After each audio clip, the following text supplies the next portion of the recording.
I do some work here at Caldwell, so I'm a little bit biased towards the north. I love to see Coach Clinton and Coach Lewis do their thing out here at the Newman Center. We are looking forward to a very exciting final. On the broadcast crew today, we have Jerry Milani and Andrew Byrne. We're going to throw it down to those guys on the floor. We're just 5 minutes before tip. Jerry, can you hear me down there? Yes, of course I can hear you. We're just as excited as you are down here. I have a quick question for you. I'm ready. Did Dominican win their Super Bowl yesterday? Dominican win their Super Bowl yesterday? Yes. Taking out Jefferson. Oh, no. I mean, look, this is a team that all year has been, by ranking, the best team in the conference, north or south. I think that these are two teams that are going to be ready today to play great basketball. Everybody was looking like that in pregame. I mean, very focused. The players going through their stretching, their normal pregame routine. If you're the coaching staff, it's just, hey, it's just a regular game, which is what we do. Yeah, we're ready to go down here as well. Oh, thanks so much, Mike and Jerry. Championship Sunday here at last. Dominican and Felician, the third meeting between these two clubs. And yesterday, as Mike just mentioned, both teams with inspiring performances. It was Dominican knocking off Jefferson. It was Felician taking down Post. And Jerry, let's first talk a little bit about Felician. The feel-good story here is the third seed. Their offense has been going through Justin Davis, and he did not disappoint yesterday with a game-high 32 points. You spot-shadowed him at great length yesterday. What was he able to do? Yeah, for Davis, I mean, he's able to do whatever he wants. I mean, the great thing about his game is that, yes, he can shoot those threes. He's a very accurate and prolific three-point shooter, but watch him rebound. Watch him inside. Watch his leaps and just see that he's a tough guard for anybody. And, you know, Dominican does have Jalen Burgess and Wahad Johnson, Daniel Grant. They have good guards who can defend, but he's a tough matchup for anybody, and that's in this conference been why he's been so successful. You mentioned tough matchup. You have to talk about the senior from Newark, the 6'5", 265-pound DN McRae. He showed off his entire skill set yesterday, 9.6 rebounds and 6 assists. He figures to be a problem today for Dominican inside. Yeah, we just saw a bunch of highlights that our team in the truck put up of DN, and he does present that issue is that, yeah, he's a big guy, but he has a deft touch, passing out of that pivot. And once he gets the ball and kind of makes up his mind that he's going to the basket, it's tough to stop him. But, you know, Donnell Hill and Justin Kopman are two players who definitely could be ones who know that challenge. They played him twice already, know what to do against him, but also at the same time, they have the physical skills to be able to stop him. Justin Kopman had a double-double yesterday. He beat the buzzer with a putback attempt to rescue DC. They avoided the letdown after the buzzer beater. They came out strong and came away with the win. How did they do it in that 5-minute overtime? Well, that was on SportsCenter. If you're watching SportsCenter this morning, that was one of the top 10 plays across a lot of college basketball yesterday. That was one of the top 10, and it felt like you didn't hear the energy, the excitement of what that game meant. You know, Dominican and Coach Clinton and what he's meant to that program and what he's meant to this league over all that time. I mean, this is a team, I said it before, they have been the top team in terms of ranking all throughout the year. It looks like they're going to have an NCAA bid regardless of the result today, but they want a CACC championship. All that other stuff, no one's thinking about that today. The goal is for both teams to win this game today and be able to cut down that net over there when we're done.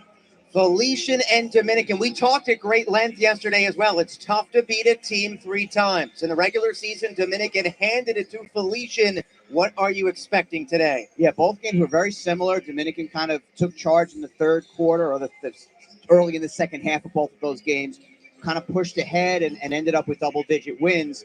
I think Felician, though, is a different team today than they were even maybe 2 weeks ago. Davis is clicking. Cologne is clicking. I think we're in for a battle all the way through. I'm glad you mentioned battle because we were talking to some people from Felician and Dominican. They are expecting high intensity and a lot of physicality today. Who does that benefit most?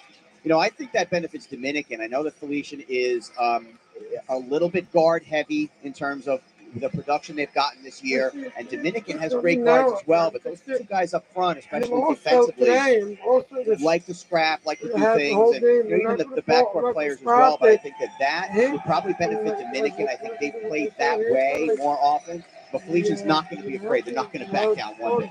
Felician and Dominican. It's the third seed in the North, the Golden Falcons, 18-9. The second seed in the North, Dominican College, comes in at 21-6. You heard from our studio analyst, Mike Andrewsen, earlier at the top of the telecast talking about those two meetings during the regular season in which Dominican came out on top in both of them. Your final thoughts, Jerry? We saw yesterday Devontae McCall locked horns with Justin Davis. We could see that again today with Davis and Burgess. You expecting the offenses to run through both of those guys today? I mean, that's how it's been all year. There's no reason that would change. But you know that in tournament time, there's always a guy who is that second or third option sometimes who becomes the focal point of the offense just by design or by the way the game goes. I mean, Aiknick Pacey has had games where he's taken over that we've seen at Felician. You know, for Dominican, Burgess has been the guy, but there's no reason why Wahad Johnson can't be that guy. He can get hot and hit a few threes and get things going. So look for one of those other kind of secondary guys. But again, primarily you're going to see lots of Davis and lots of Burgess. And hopefully we get that battle that we got yesterday. The winner of this afternoon's contest receives the CACC automatic bid, although Dominican win or lose comfortably in. Felician needs a win to punch their ticket to the NCAA tournament for the first time since 2010. With that, we'll turn it over to the Caldwell Public Address announcer for the starting lineups and our national anthem. Intimidating actions directed at officials, student athletes, coaches, or team representatives will not be tolerated and are grounds for removal from the side of competition. Also, consumption or possession of alcoholic beverages and tobacco products is prohibited. Thank you for your cooperation and enjoy the game. And now, ladies and gentlemen, we ask that you please rise and remove your hats as we honor America with the playing of our national anthem.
Was a good game.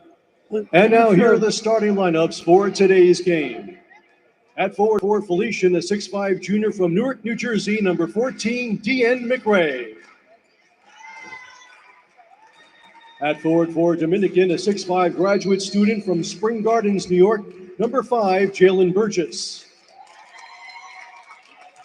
At forward for Felician, a 6'4" junior from Jersey City, New Jersey, number 13, Justin Davis. At forward for Dominican, a 6'7" junior from Cumberland, Maryland, number 34, Justin Kopman. At guard for Felician, a 5'8" sophomore from Newark, New Jersey, number 2, Nas Amos. At guard for Dominican, a 6'1" junior from Brooklyn, New York, number 11, Wahad Johnson. At guard for Felician, a 6'1" junior from Pristina, Kosovo, number 3, Anthem Pecci. At guard for Dominican, a 6'1" graduate student from Middletown, New York, number 15, Daniel Grant. At guard for Felician, a 6'1" junior from Paterson, New Jersey, number 11, Jalen Colon. And at center for Dominican, a 6'8" senior from Staten Island, New York, number 22, Danelle Hill. And introducing the head coaches for Felician, Ivan Lewis, and for Dominican, Joe Clinton. Go time.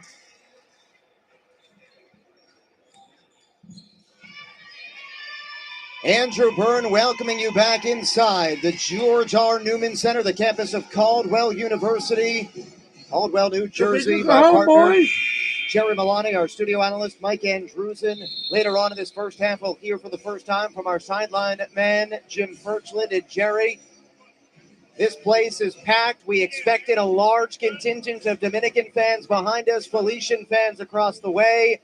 High energy. What are you looking for early? I mean, the great part is that here we are in the North Division, and it's two North Division teams, and that makes it easy for travel. We got a whole contingent of Dominican folks behind us. Felician with an equally great on the opposite side, which you'll see a little bit of both times. You know, I think that one thing we haven't talked about yet is the experience factor of this Dominican team in postseason. So yesterday was the first real postseason game for any of these Falcons. In a tournament situation other than the quarterfinals. And for Dominican, they've been in this final. A lot of these guys have been in this final 2 or 3 times. A lot of redshirt seniors, guys that are playing their last CACC game, but hopefully not their last game. Danelle Hill won the tip. Wahad Johnson flings it up, misfires on Dominican's first chance. Pagey. Felician in the black uniform, Thompson bottoms. It worked well for them yesterday. They stick with it today. Dominican in the white and red. Just underway. Settle in. Should be a fun championship Sunday. McCray beats his man. Good pass from Pagey. And the Golden Falcons score the game's first bucket. Burgess. Right side of the floor it comes. Wahad Johnson had 21 yesterday. Here's the hero from yesterday, Cotman, with that buzzer beater to force overtime. His 5th double-double. Burgess, tough shot, in and out. And a difficult rebound by Davis. He took that away from Grant. Falcons in zone that first time. Man for Chargers. McCray. Out high, left hand off to Cologne. Fall away from the free throw line. Draws iron. And Cotman underneath for the rebound. Long outlet pass to Burgess. Kicks it into the corner. Johnson spotting up for 3. We talked about Wahad Johnson being one of those guys that if he gets hot, he's a 3-point shooter. That's his main weapon. Watch out for him. How about Burgess there? Rather than take the shot, passed it up. Pagey had his shot altered by Hill and misses off the front of the cup. A lob inside towards Cotman, and a tough pass to handle into and out of his hands. A turnover. I love the idea, though. Get an early alley-oop like that. Get this crowd into it. Crowd is just kind of like settling in, and you get a dunk early. You kind of set the tone for things. This game has started very fast. Who does that favor, Jerry? That's a Dominican favor, I think. I know the Felicians high scoring and high defense points allowed, but I still think that's better for Dominican. Amos off the mark. The tip back wouldn't go from Davis. Nearly a turnover. Johnson somehow able to corral it across the way in front of the visiting bench and backs it out near center court. And when you play in tournament situations, you're not going to have those games in the 90s. The high octane still, I think, favors Dominican. Overthrown towards Burgess, and Felician comes away with it, streaking right past us. Cologne drives left baseline. Kicks it out to McCray. Wide open 3. And it's off the left side of the rim, and Cotman with a couple of early rebounds. Dominican again pushing it quickly. Cotman strong on a 3. Both big men going for 3s right there. Both of them can hit that. I love watching DN McCray when he has that touch from the outside. Cotman tried the same, neither one made. Amos, 3-2 in favor of Dominican. Nearly 3 minutes gone by. Davis. Cotman was draped all over him. And Jerry, you talked about guys standing out of bounds on the near side or far side in the corner. There's another one today. Everyone likes to start the offense from a little further out, but you got to stay within the confines of the court. The court, that line hasn't moved in a long time. By the way, our officials today, Guy Pagano, Mike McCloskey, and Greg Moyer. We had a well-officiated day yesterday. Right, 4 out of 4. The officials did a nice job. Came over and explained calls. Johnson, a straight-on 3, no. And neither team hitting from deep in the early going with regularity. Of course, Dominicans, Wahan Johnson has one, but the last couple have misfired. Peachy broken up, and it's last touched by number 3 in black, a Felician turnover. You know, championship day, sometimes these games start off like this. There's a little bit of tentativeness. There's a little bit of, you have so much energy going into the finals. You wake up and you're like, we're in the finals today, and the game starts, and sometimes the teams aren't as ready as they think. Grant had a season-high 22 points yesterday. Accelerates into the front court, a lob for Burgess. Up and in. He can do so many things offensively, and Burgess there shows his athleticism. That's an easy bucket. DC by 3. Cologne, a double team. Tough shot. Off the front of the cup. And going for the rebound, Davis commits the foul. Yeah, Davis just did a little extra there trying to make it happen, and we're going to have a timeout on the floor. Our first media timeout of this afternoon's championship. Dominican College, the number 2 seed, with a 5-2 lead over the 3rd-seeded Golden Falcons of Felician. We'll take a break. You're watching the CACC Men's Basketball Championship on the CACC Digital Network, powered by Bridgewater TV. Achievement every day for me at Dominican. It's not even just my academics, it's me becoming a better person. Achievement every day, the feeling that the student gets that they've done something well. They want us to fulfill our dreams. They know how you're doing in class, and that really makes a difference. Trying to encourage students to be goal-oriented every single day. Not just in the now, which obviously is important, but also in the future. The little increments of moving from one point to another are equally as important as that grand career. When students reach out to you for a letter of recommendation for a very competitive, potentially lucrative job, that's a fantastic thing. By their senior year, they're taking on the world. I'm graduating and it's this far away, and it's actually finally becoming a reality. It's not just a dream anymore.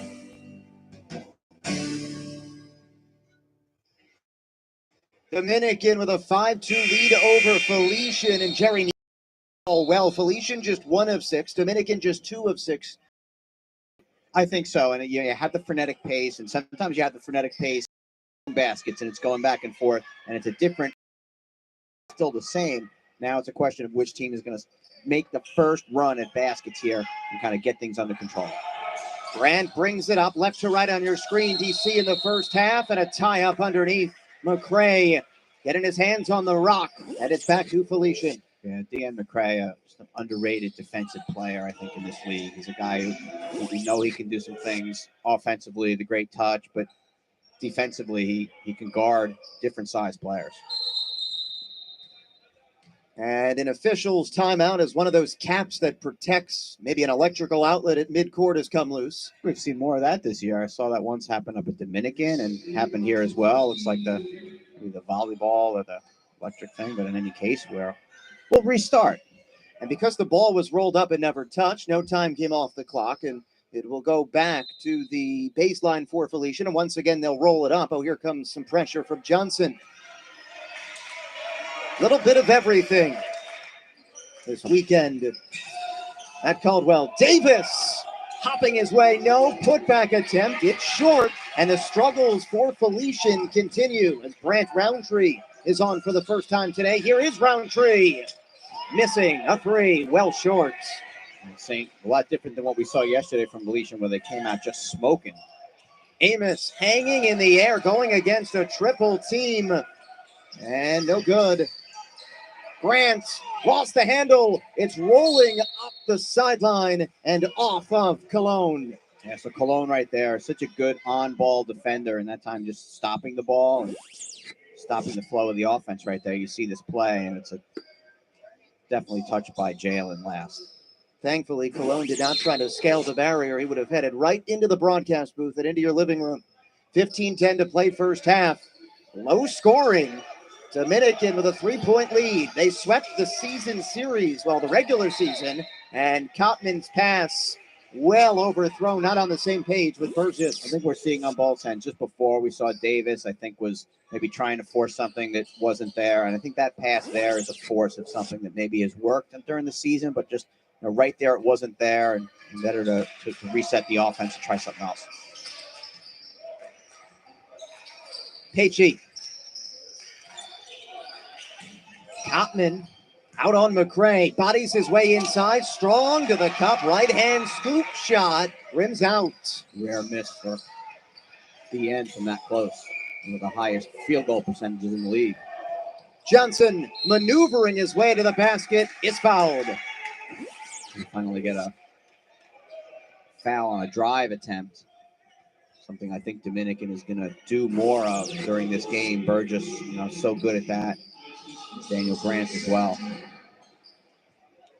First two meetings in the regular season, Dominican put up over 90 points, over 40 in each of the first halves. Johnson misses the three, pinballs to Davis, and he's held underneath. Same spot for Wahad Johnson as he made the shot earlier, missed this one a few minutes ago. So, if he hits the first one, sometimes you try to feed him again and have him hit that same one. And this was a little bit later, so it's kind of out of the same flow, but a shot that he makes a lot.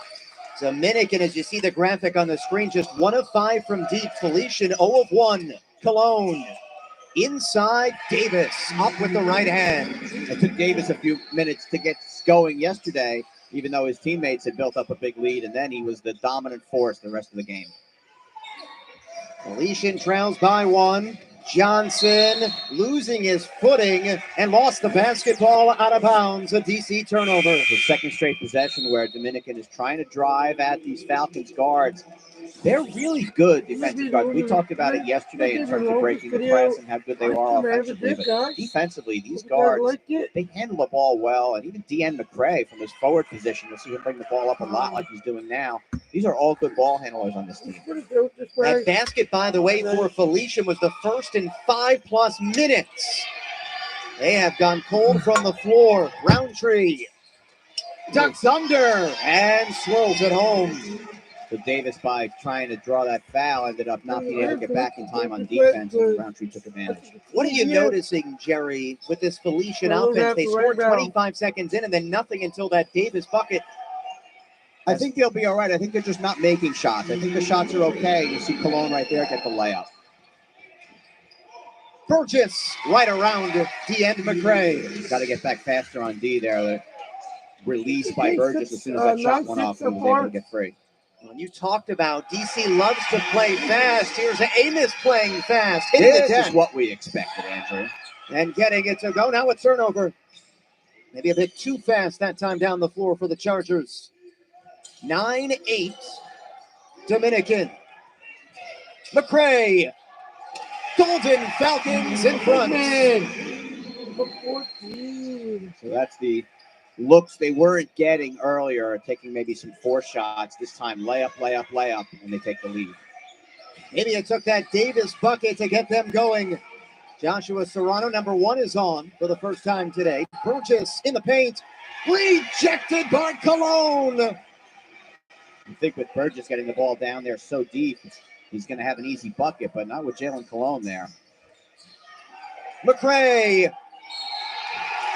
Count it, and the foul. The head fake from McCray got Kopman in the air, and a chance for a 3-point play. McCray only ended up with 9 points yesterday. It felt like he had more because he was so active all over the place. He already had 6, and a chance now with the completion of the 3-point play for 7.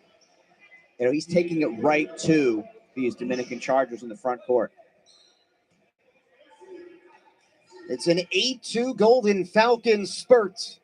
As McCray steps to the free throw line, chance for the old-fashioned 3-point play, and he hits. Kopman and Hill are such good defenders that for McCray to be able to have 7 points early on really bodes well for what the Falcons are trying to do today. 13-9, Golden Falcons in front. Coming up on 12 to play first half. And the Felician faithful across the way, getting loud. Serrano Plays catch with Burgess, hoists up a three, off the side of the rim, pinballs out to the free throw line, and Pacey. Nick Pacey flips it high off the glass. It wouldn't go. Roundtree, a pull-up in transition from 10 feet out, swirls out, putback attempt, down it goes. Yeah, those are the extra kind of, you call them garbage points. You don't want to give those up to the Golden Falcons. You got the first stop and just couldn't finish it with the defensive rebound. Joshua White, the sophomore from nearby Patterson, is on for DC. Number 2 in White. Here's McCray. Donnell Hill's all over him. Couple of bigs going to work. McCray spinning on Hill. 9 on the shot clock. Amos, contested 3. No good. Tipped around. Davis saves it for Felician. Golden Falcons by 2. 11 to play. Cologne underneath. McCray going to work inside. Love that play by Jalen Cologne. Driving, has the option if he has it open to shoot it, but it wasn't there. Spots his buddy and he lays it in. Jerry talked about the diverse skill set from McCray. A good scorer, rebounder, playmaker. Burgess misses a 3. And Felician withstood that little early bit of kind of out of sorts, and I think the butterflies are out, and they're playing basketball now. Pacey rolls it in right side of the floor. McCray finds Davis. He's fouled underneath, and we are up against a media timeout. Well, how about the Golden Falcons? A slow start, then the Davis lay-in got them going, and Felician finds themselves in front by 4. 10:22 left to play first half, and for the first time this afternoon, we welcome in the 4th member of our broadcast team. We go down on the floor where sideline reporter Jim Furchland is standing by.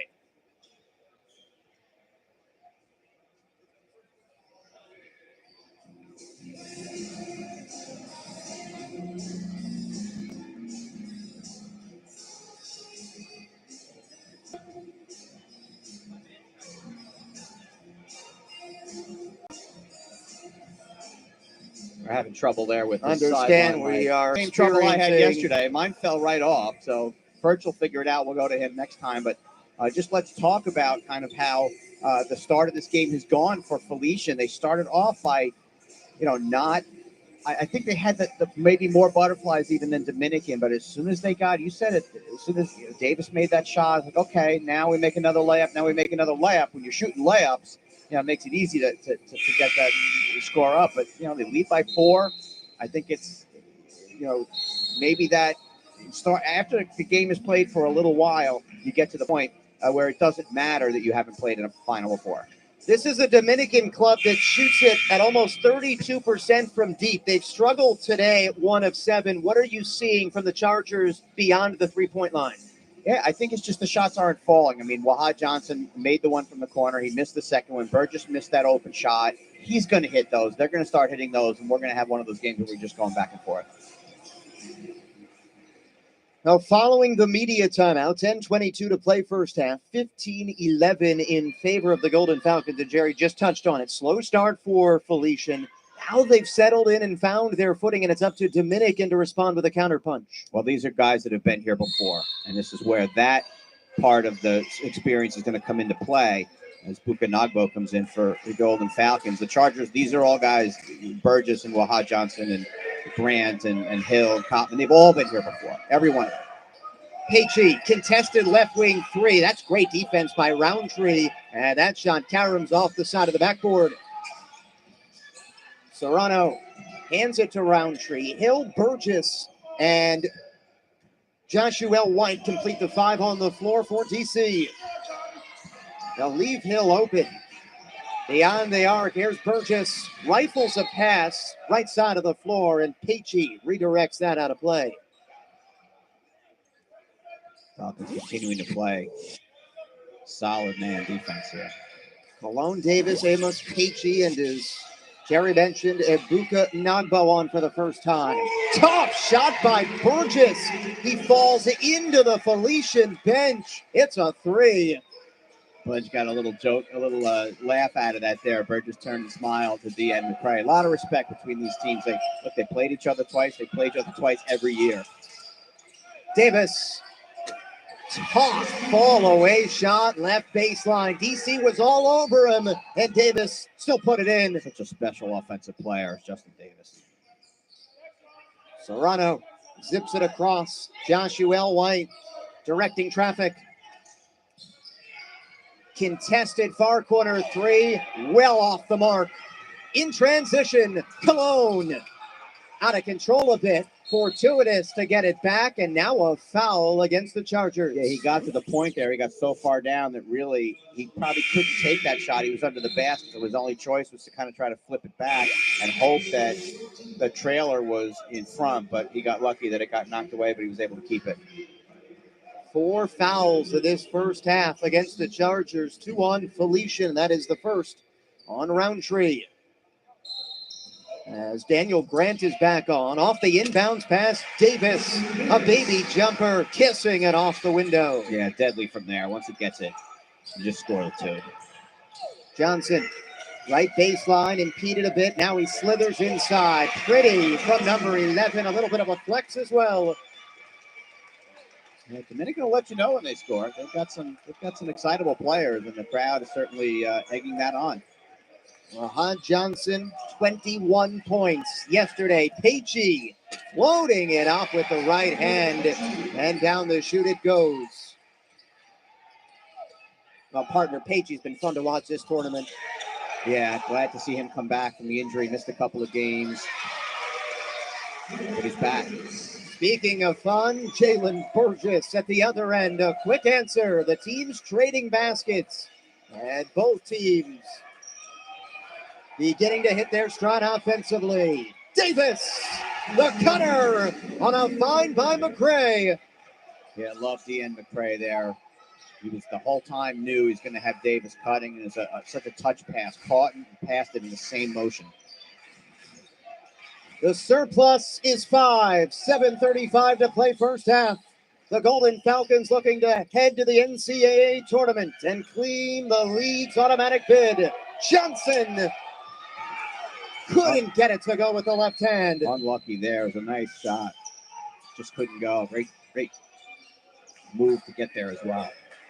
Mentioned at the top of the broadcast that it feels, Jerry, like Dominicans comfortably in the tournament, win or lose. Felician needs a win to advance to the NCAA tournament. It's true, but I know that right now there's 15 guys on one side and 15 guys on the other, and they're not thinking at all about that. And the coaches aren't discussing that. I mean, I think it's in the back of your mind that you know that even if you don't win today, you're going to be somewhere. You still, for Felician, they don't have that luxury. 23-18 in favor of the Golden Falcons. 7:12 left to play in this first half.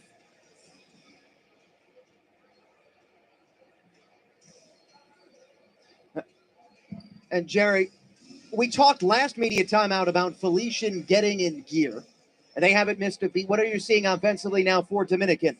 Yeah, I mean, same thing. I think that they started off, and you would think they wouldn't have the same butterflies. But again, it's the championship day, and even though these are guys that have been there before, they started off a little tentative. But then I think once they start hitting some shots, and we saw the 3-pointer by Burgess, and we saw a couple of the things, I think we're still in good shape.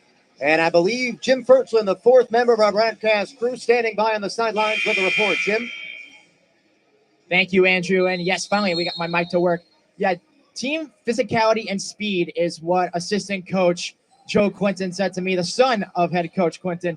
And certainly they've been doing that, but no one was expecting Dean McCray to keep playing the way he did yesterday. Had an outstanding game for Felician, almost had a triple-double with 9 points, 8 rebounds, and 6 assists. The offense has been running through him. He's been able to find his guards, Cologne, along with Davis as well. So Felician trying to keep up the pace of play themselves. Back to you guys. Great work, Jim, and glad to welcome him in this weekend. Fourth member of our broadcast team, and you heard that from Jerry. Jerry. Your thoughts? Yeah, I mean, I love saying Dean McCray, but even more I love watching Dean McCray play basketball. He has been a big-time player. Grant, halfway down the rim, unkind in North Jersey. Usually kind rims here at Caldwell. Amos will back it out. Kottman all over him. Look at the ball handling from number 2. Amos! Schoolboy legend in Newark, and he's taken it a few miles north and done a great job at Felician. Just a crowd favorite. My goodness, on the Felician side. Golden Falcons by 7. Still plenty of time left. Coming down on 6:20 left to play first half. Lob was telegraphed and snatched away by Cologne. He'll push. Amos wisely backs it out to McRae. Let this half-court offense get set up. McRae, left elbow. Shot clock down to 10. Amos loses his footing. Still able to save it to Cologne.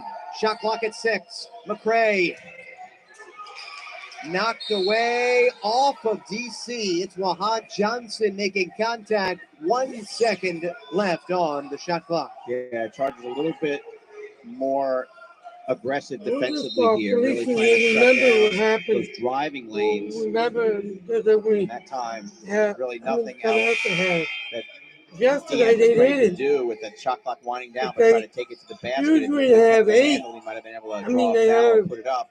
But as it was, usually have 4. 1 second to operate, and it's knocked away. And a shot clock violation. Now they Sometimes a only big have a defensive stand 6-3. like that can kind of But make they you had refocus the, on offense as well. Media timeout. Lewis didn't love that series. Jerry, are you surprised that Daniel Grant's been spending a lot of time on the bench in this first half? I think it's just sometimes Yeah, the way the flow of the game goes. Also Wahad have Johnson hit them, that early shot. You you know, want his them prowess put in in there. net. You know, sometimes you want to All give that guys fun like Roundtree stuff. and White So, some runs and see what they got. without Johnson stopping, misses so, from deep there. so you guys Grant like it? coming off a season-high Maybe 22 I'll do- points yesterday. you guys The like it, overtime let me know. thriller Maybe over I'll do Jefferson more is of on this. the bench right now. Golden Falcons by 7. More Alone. videos like that. I mean, Cross-court feed. Peachy. Falcons. The lead is their largest. It's 10. Yeah, when Peachy gets in rhythm like that, he's a really good shooter. He's a streaky shooter, but also consistent shooter. kids with Felician up today. All of a sudden, Dominican finds themselves down double figures. Roundtree I misfires. will definitely have more interest in the Felician one and women's done game. again, the Chargers. Both teams are fulfilling in an interview. I'll tell you what, partner, one thing you notice Tom in the Crowley tournament, those neutral fans, as the game Jackie goes on, start Hartzell. to root for the underdog. That's Felician. And it is getting loud in here as off the miss. Amos, They are friends. even if it had gone in, it would not have counted. The foul was on the floor. Nearly an acrobatic shot anyway from Amos. But It's a friendship. it's on the floor. But both teams are very Taking it good. to the So basket. they, It's a strategy for the and Falcons. this is- They've gotten a lot of this is layups so universe- far. when they Or play, those it who will can be get university some piling up sides. the lead. It's The 10-point Last advantage. time playing in the CA, The fresh 20. CC, 4:20 they left are to play first the half. Here's women's Peachy. team. They are Blocked from behind. combining with Roundtree Jones. guilty of the volley, and free throws are coming for number 3. I guess he didn't think he I fouled him, mean, but it looked like he got part of the My hand there. friend Jackie Hartzell Swung has his been looking for momentum away. another Peach just head catch and coaching shoot, job. really We're coaching job anyway. fire away. Quick release by She'll the probably junior from happy with Kosovo. the sister for it.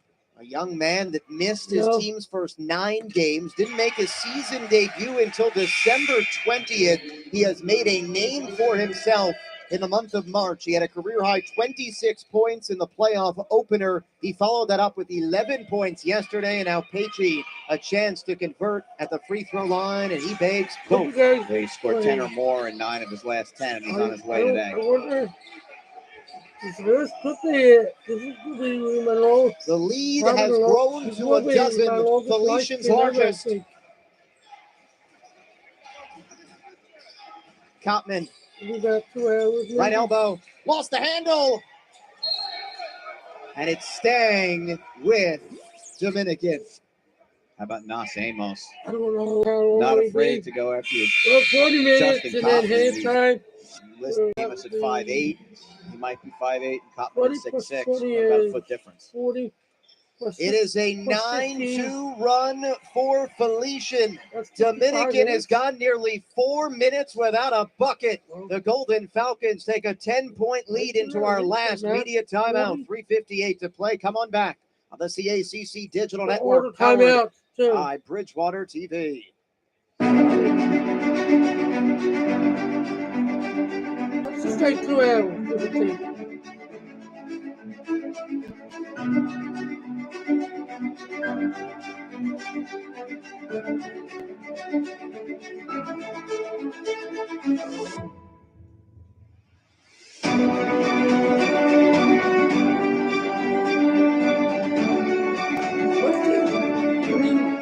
Felician has Dominican has pretty good soccer team. Welcoming you back inside the George R. Newman Center, the beautiful campus of Caldwell University. Andrew Byrne joined alongside Jerry Milani, our studio host Mike Andrews, and sideline reporter Jim Ferchland. And Jerry, I want to talk about something you mentioned yesterday. It was a great point. We talked about Felician. Their defense had conceded the most points, and you said, don't let that fool you. They're still a pretty good defensive team, and they've shown it today. Yeah, I think that, they don't love getting into half-court sets. They love to kind of keep the flow going, keep the action going. Dominican normally plays that way as well. And I thought before the game, though, that that really favored Dominican, and so far it hasn't. It's really favored the way Felician has played, and they've gotten a lot of layups out of it, and they've gotten a lot of easy shots out of it. And Dominican's going to have to turn that around if they're going to come back in this one. 3:54 without a bucket ends on the inbounds pass as Burgess was open. Yeah, and there's the layup off the inbounds. And sometimes you run a set play out of a timeout. Nothing better than getting an easy layup right out of a timeout. 10-point lead for Felician. Cologne, shadowed by Johnson, gives it up to Pacey.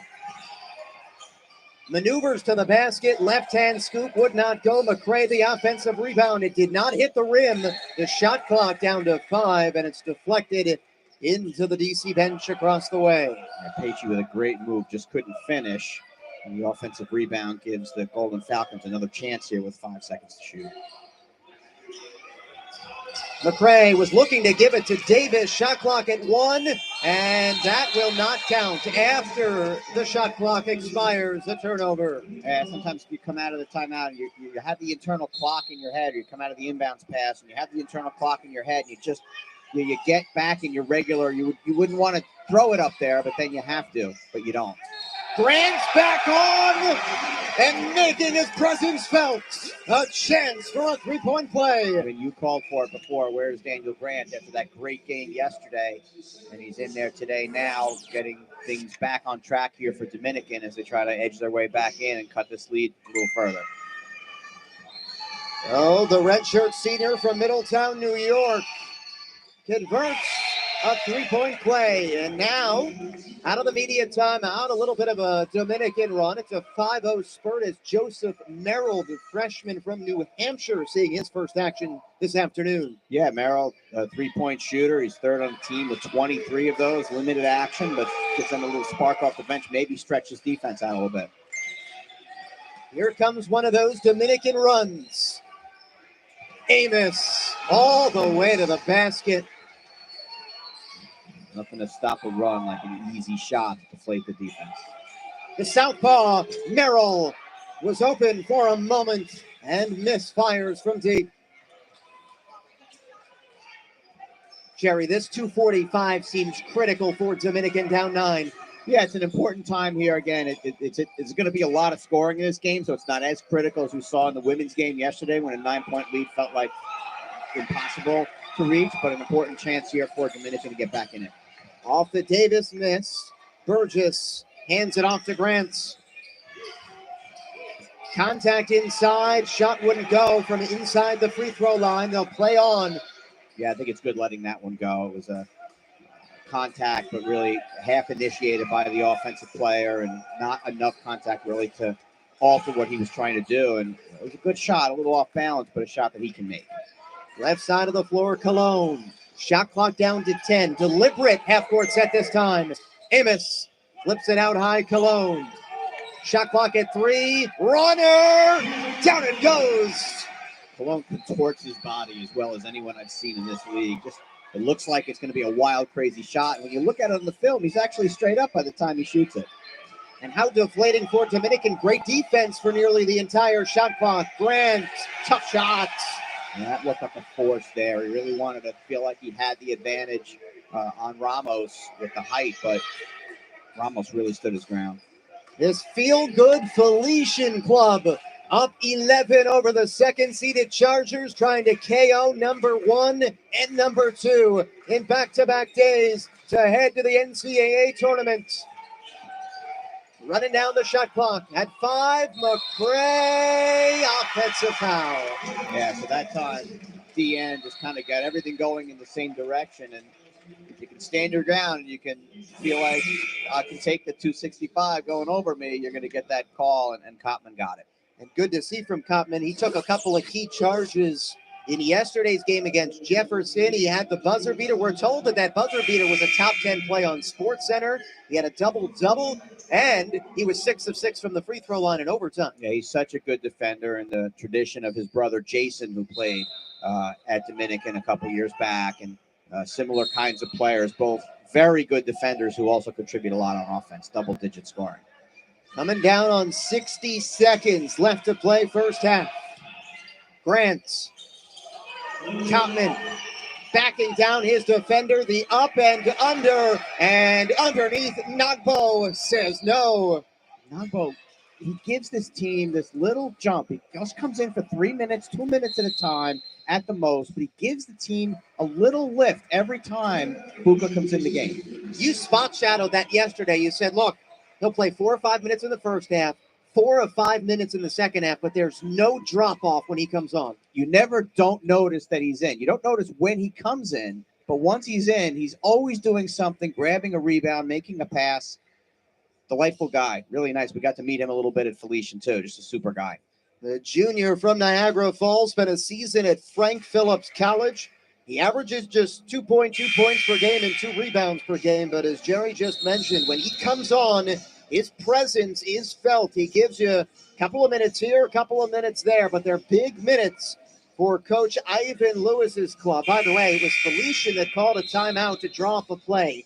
They lead by 11 with 46.4 seconds remaining. And, of course, coming up at the half, sideline reporter Jim Furchland will chat with the Felician alum, Ivan Lewis. And what a job he's done this season. He has. And right now, I think he is maybe setting up a potential 2-for-1 here. So with 46.4 seconds to go, if they can score, they can maybe have a chance to get the ball back and get a second opportunity before the end of the half. You don't see it a lot in college basketball, but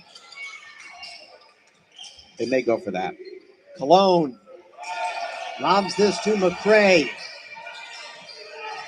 Kottman again, not afraid to get dirty. Another offensive foul drawn by number 34. Kottman sold it well. I think even if you sell it a little, if the shoulder drops, you're probably going to get that call, and that's probably where it was. And so it's enough contact initiated by the offense that even though maybe it's a little bit of a sell, we'll go ahead and do that, and we'll use the other user to lose a timeout here.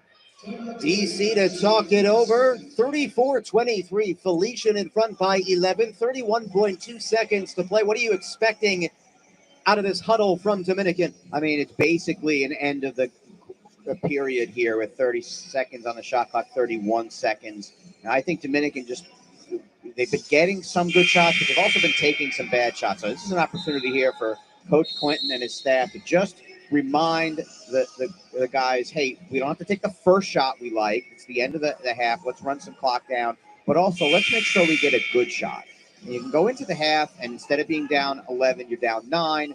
That can help the psyche a little bit. Like, this team isn't going to be rattled by being down 11 or 9 or 13. It's not going to matter that much, the difference between 9 or 11, except that you want to get back in where you're shooting well and you're getting good shots and making good decisions. I'm glad you mentioned that. I was going to ask you, and you touched on it, frame of mind. 9 points looks better than double digits. We'll see at what DC draws up with a little more than a second differential between game clock and shot clock. Grant, closely guarded by Omar Ramos. Number 0 getting some action late. Burgess, 7 seconds. Right elbow, fall away is good. Now it's single digits. 2 seconds left. Amos, good if it goes. And it's high off the window from just beyond half courts. So that might not have been the shot that was drawn up, although when it's Jalen Burgess and he's shooting it, any shot he takes is probably a good one, and he got it to go, and we got a 9-point game. 34-25 in favor of Felician. Number 3 in the North has a 9-point lead over number 2 in the North, Dominican. And our very own Jim Furchland is standing by with Felician head coach Ivan Lewis. Thank you, Andrew. Coach Lewis, things went pretty well there in the first half, but Dean McCray was a difference maker. He was leading your offense the whole way. Was that the game plan to start off? Absolutely. I said it yesterday, when we work inside out, we find a lot of success. So, yeah, we wanted to get the ball into D early. Guys up 3 possessions right now, and not a lot of offense from Justin Davis, but what's the game plan in the defensive half to stop Dominican? We got to keep them out of the paint. Number 1 is transition. We got to work back and make sure they're not getting anything at the rim in transition. But we got to keep them out of the paint overall.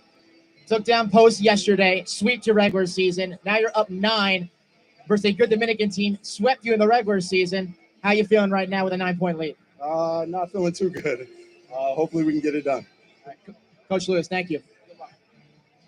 Andrew, back to you. Thanks so much, Jim. And Jerry, you just heard from Coach Lewis. Not comfortable, not complacent with a 9-point lead. Coaches never feel good. It could be up 34-5. And how do you feel, Coach? Well, we gave up those 5, and we didn't score 38. Coach is the best. Dean McCray, the focal point of this offense.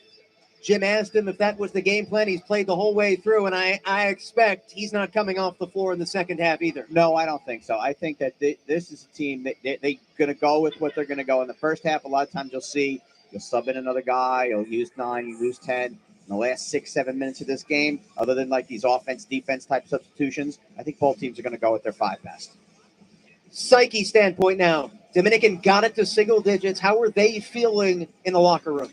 Yeah, I think they lean on the fact that they've been here before, and they lean on the fact that they've done the things to win. They've not only been here before, they've won these championship tournaments. And these are guys, the veteran team. It's 3 guys. It's not going to be their last game they're ever going to play because most likely, almost assuredly, they'll be in the NCAA tournament this week. But this is the last chance they have to win a CACC championship and hang a banner that forever you hang a banner. It's got your years on it. Every time you come back to school, that was my year. That was my year.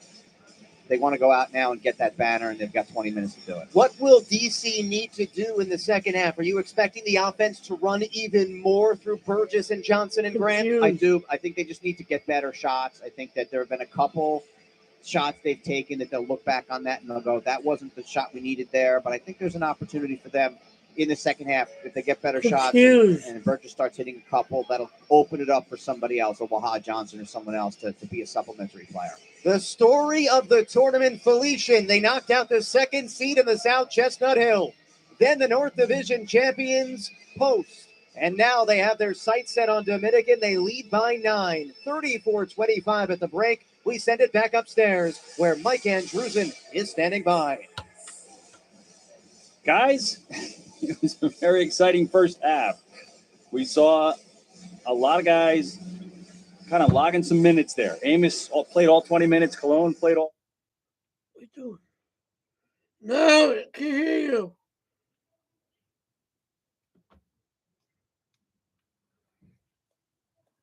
What? What you called me? That's me a little confused. All right. Bye. What are you confused about? Just text it to me. Bye. Tell me why you're confused. I'm not. Just text it to me. Bye.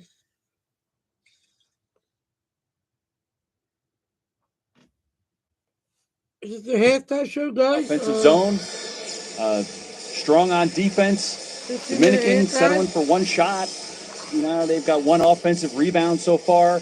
Just kind of that one and done is not going to cut it when you're not going to get your shot. But Burgess has got a quiet 13. Wahad Johnson's got 5. Grant's got 3.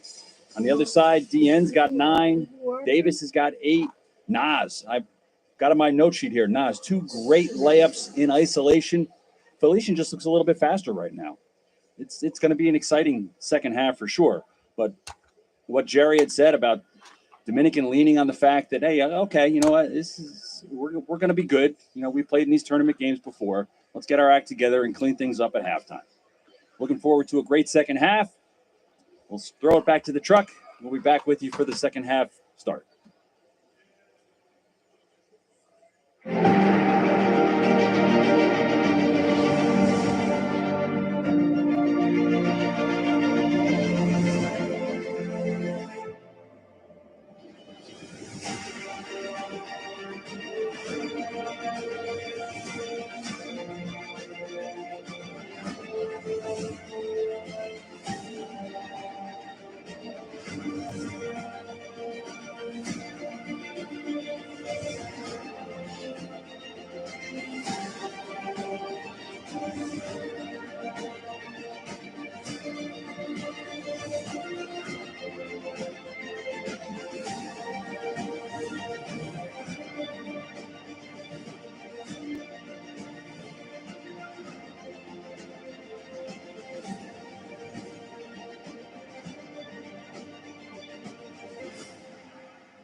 We've got a special presentation for you here. Every year, the CACC does their year-end banquet just before the championship, where they give out the hardware for Coach of the Year, Player of the Year, Defensive Player of the Year.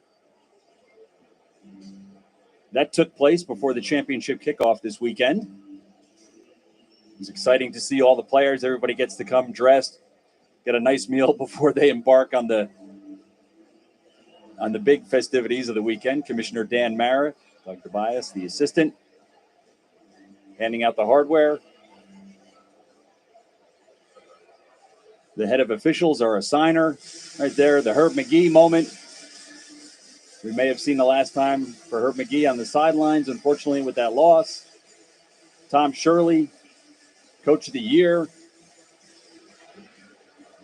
For Jefferson, got his 800th victory. Oh, pardon me, he was not Coach of the Year. I apologize. Mark Carino is now the winningest basketball coach in New Jersey, college basketball. Giving out our Player of the Year on both the men's and the women's side. I think Commissioner Mara loves this part the most in his job. I really do. He's always got a huge smile on his face when he gives out the awards. It's just a great moment, especially for these student athletes.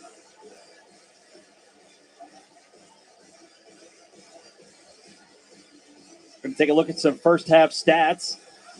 As you can see, Dominican not shooting the ball too great, 36.7%. That's well below their average of 45%. Felician doing about what they do, shooting the ball 48%. They're only 1 for 4 from behind the arc. Dominican, 2 for 12 at a 3-point range. They usually shoot the ball a lot better from behind the arc, but you can kind of count on the Felician defense stepping in. Points off of turnovers. Dominican's got 7. Felician only has 2 points off turnovers. Not too much action at the free throw lines just yet. I'm sure that'll change once we get to the second half. Rebounding, where Felician definitely out-rebounding Dominican, and you could kind of count that to the offensive side as where they're going to pick up some of those. They've got 18 defensive rebounds as opposed to only 12 for Dominican. So you can see where Dominican's kind of got to chase things to get it to go, but Felician kind of in control right now. It'll be an exciting second half to watch for sure, to see if they can stay in control or does Dominican come out and just put it into another gear. We'll have to wait and see. We're going to send it back to the truck for a short break before we're back here at the Newman Center. Thank you.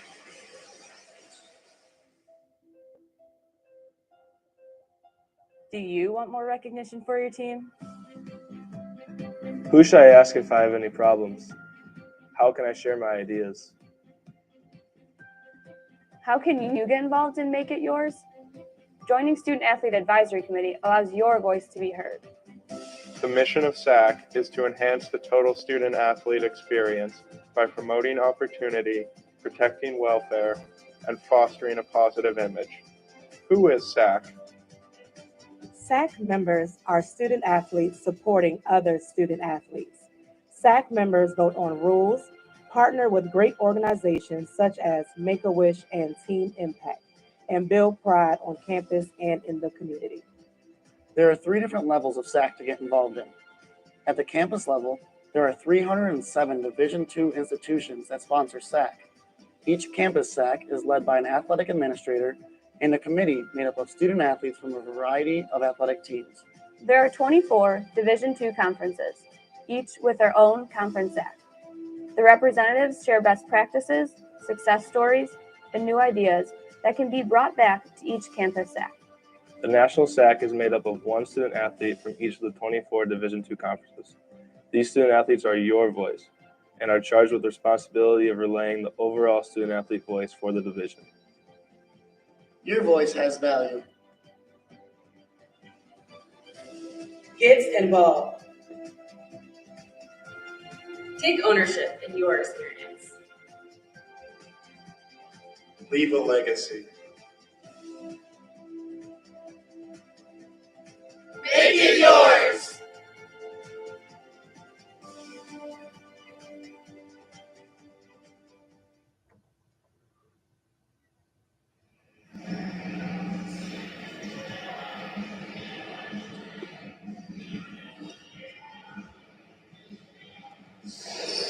Halftime for the CACC Men's Basketball Championship game.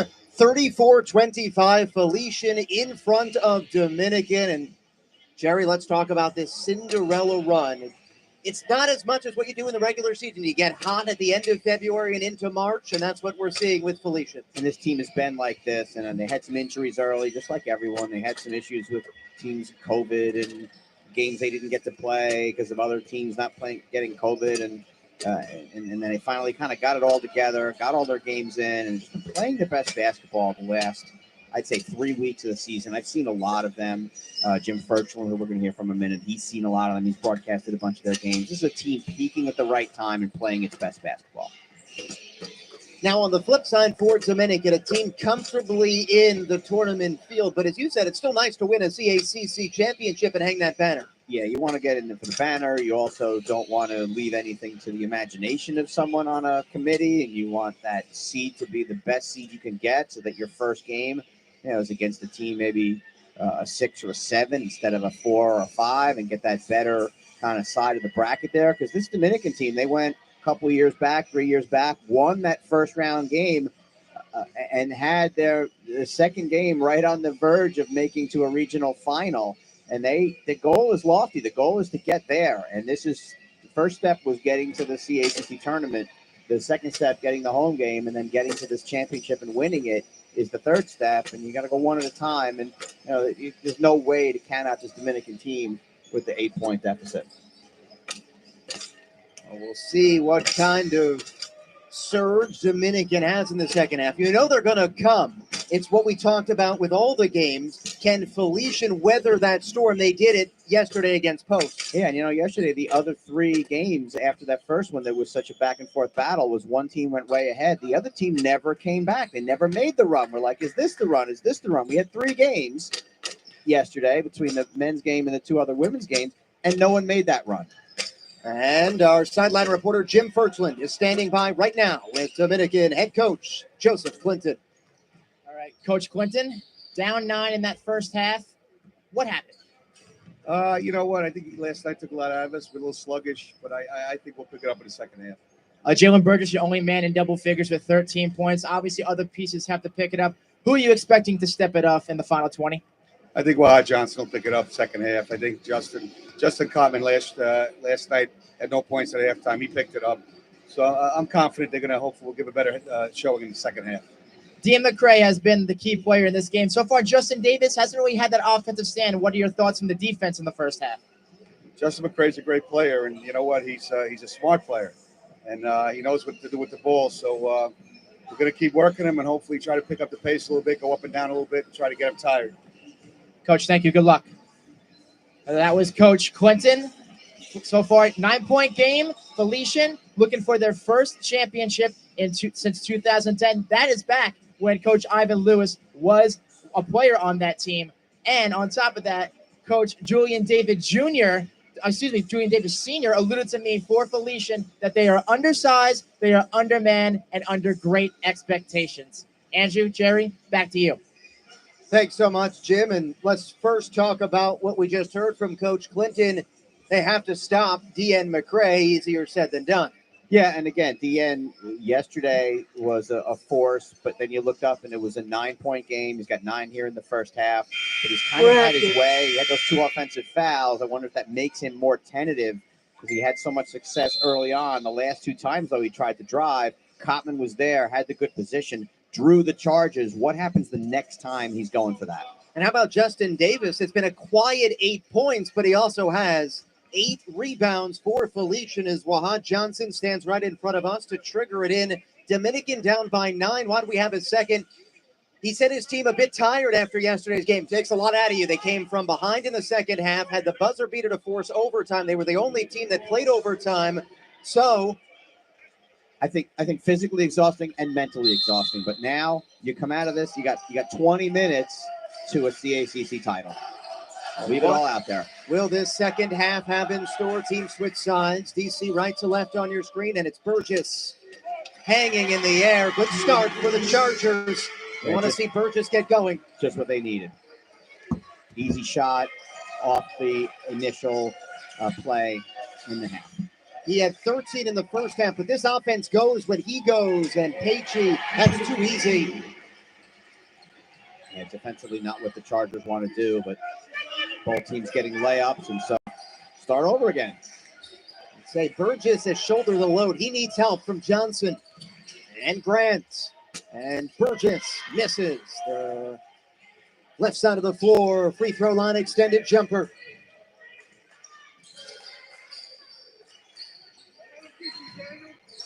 Grant comes out to guard Pagey. Davis lobs it inside. DN McCray, Hill's all over him. Going to work inside, number 14. Around Hill, flips it up, and it rolls off. In transition, Grant staggers his way. Johnson in rhythm. 3. Got it to go. I think it kissed off the glass as well. It's not how, it's how many. That's 3. 6-point game. Pagey, open in the corner. Can't answer, but he follows his own shots. And a fresh 20. It's a really long rebound, and nothing really Burgess could do. He was in pretty good position for the rebound. It just came out harder than it would normally. Shot clock down to 8. Amos fouled, heading to the baskets. Yeah, so sometimes when you're not sure what to do offensively and you're feeling like you're in a little rut, you go to the basket and try to make some good things happen, and no one better than Nas Amos on this team to do that. Oh, it's the junior that heads to the free throw line, a former 1,000-point scorer at Newark Eastside High School. Super Essex Conference Player of the Year, and he has had a tremendous collegiate career thus far in North Jersey, and he'll have one more. He's a great fit for this program, a great fit for what Coach Ivan Lewis likes to do. Well, he goes 1 of 2 at the free throw line. Golden Falcons by 7. Nearly 2 minutes off the clock, second half. Cotman flings it out to Burgess. And a foul against the Golden Falcons. It's on Cologne. Yeah, Burgess beat him to the spot. Cologne maybe wanted something with the push-off there. And Amos asking for the same thing, and the officials telling him, cool it, we heard you. We saw you the first 4 times. Grant triggers it out high. Cotman goes to get it. Grant leaves it for Hill. Maybe wasn't planned, but Hill saves the day. Yeah, Hill known more as a defensive player, more moving the ball on offense to someone else. But when you're right there and can lay it up, and you're 6'9", that's going to be an easy one. Is this the DC run? They're within 5. Pretty finger roll by Cologne. They just keep coming at you, this Felician team. Relentless. We wound up at the shoes of our sideline reporter, Jim Furchland. What an acrobatic shot. Johnson, right side, kick ball, keeps it in the front court. Resets to 20, but kind of disrupts the flow of things there. And Amos, good defender. On the replay, they just kicked out his foot, as you said. Smart play to deny the entry pass.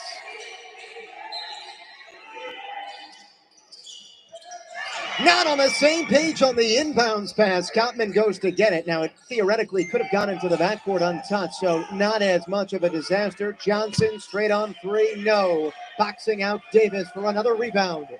Kottman did well to not foul there. The instinct is to want to grab for that, but it would have been over the back. Alone, spinning, H.E.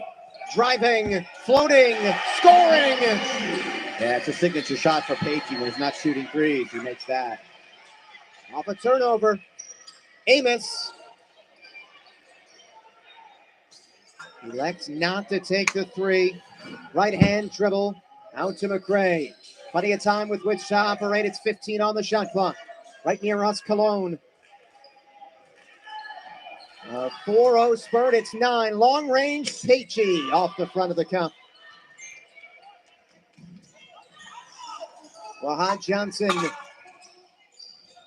races onto the other side, takes it back from Hill, fights around the screen. Step back, jumper is no good, and a foul. It's staying with Dominican. I believe it's Pagey, and it is underneath. Going to be 3 on Pagey now, so we'll see what Coach Lewis decides to do. We said at halftime, he said, who's going to be playing? It's going to be your 5.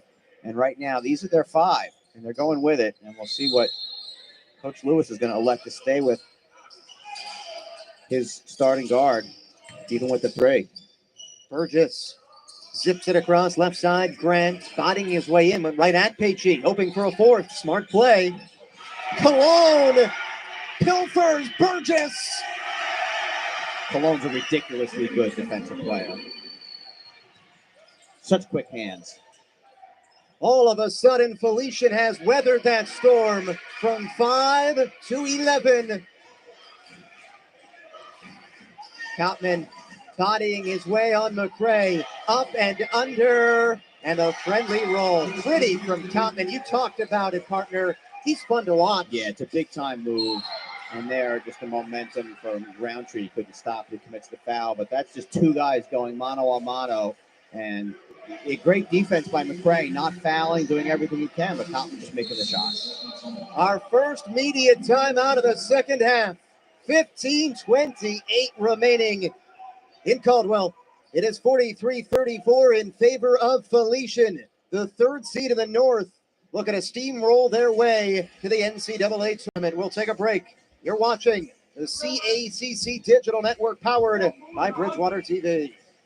Caldwell University, ranked as a top 25 best value university in the North by U.S. News and World Report, offers 29 nationally recognized undergraduate majors, resident living, 15 NCAA sports, sprint football, clubs, organizations, and a new esports program. North Jersey's Caldwell University is a great place to meet friends, explore career paths, and discover you. Apply now at caldwell.edu. Well, partner, you highlighted Jalen Cologne, what a defender he is, to come away with the steal, and then it's an easy bucket. Yeah, and he makes that play right there, and he makes it look easy, but it's not. I mean, it's very easy to foul. It's very easy to get too much hand.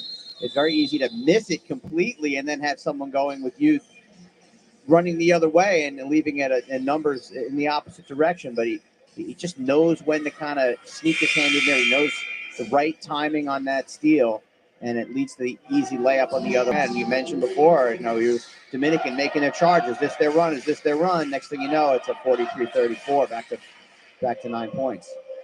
Cologne averaging 1.5 steals per game, a big one there. Nearly a turnover. Grant almost got his outstretched hands on that. Instead, it's Cologne to walk it out. 9-point Felician edge. 15-19 left to play. The CACC Men's Championship. in the George R. Newman Center in Caldwell, the beautiful campus of Caldwell University. Cologne, Ramos, one on the shot clock. And Cologne always in control. Like you think, oh, that looks out of control. That looks out of control. He has an outlet. He knows where he can go with a ball if it's not going to be where he first thinks it is. And that's this time it was Ramos. Averages just 2.5 points per game. Saw Amos screaming at him. Nice shot on the way by and a decent turnover. And we saw that same pass earlier in the first half, the lob-in pass. This time it was to Burgess, and it was probably the right play. You want to get the ball to Jalen in that spot, but the pass was just too high. It's double digits again. Felician shaking off that here. slow start, and you're right, partner. Here's some pressure defense. Broken by the Golden Falcons. They struggled a bit with it late in the first half against Post. They rectified that in the second half, and no problem here, at least on this first look from Dominican. Trying to change it up defensively and force turnovers. Ramos, well, there's a turnover. Yeah, I think he was thinking of going one way, and then by the time he decided that he wanted to do something different, he had moved his foot.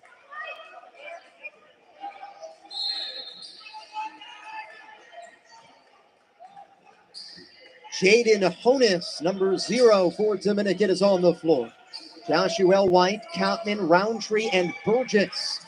So no Johnson and no Grant. White left open and misses from deep. Just trying to get a different look here, maybe Coach Clinton, with some guys who have some fresh legs. Corner 3, Davis halfway down. And the block on Nas is the third team foul here of the half. Start to think about that a little bit as we get toward the midway point here. Still lots of time left in this one. Davis, Amos, McCray, Cologne, and Omar Ramos. The 5 on the floor for Ivan Lewis. He was an assistant coach partner when they last won this and went to the NCAA tournament. Now he's the head man. Burgess. And that game was here at the Newman Center. I broadcasted that game. That's how long ago it was, 12 years ago. The 2004 Felician alum, loving what he's seeing, and a blocking foul. Cotton there trying to draw another charge. We'll probably get another look at it here. And I think he just didn't quite have the position. The last one, he was moving. Yeah, he's about a half step late there. He wasn't moving in the continuum with him, so they're going to give the foul to Justin, his second. Amos, short arm the first. Felician made all its free throws down the stretch yesterday. They just keep that game at arm's length. And they'll need to do the same here if we're going to beat this Dominican team. There'll be some free throws. Don't forget, following the conclusion of this one and the banner and trophy presentation, the women's championship, Jerry and JR will be on the call for that. Coach on the sideline, reporter Mike and Drusen will still be upstairs. The studio updates. And how fitting, it's Jefferson and U Sciences. Coutman fall away from 6 feet, an air ball underneath. Block from behind was Honis, and it pinballs back on a giveaway. Yeah, there's our guy, Puka Nagbo again, getting the block, getting the rebound, and it wasn't over the back. He's had both hands on the ball, but Dominican able to keep it. Now with the foul, they'll get a little bit closer to that bonus.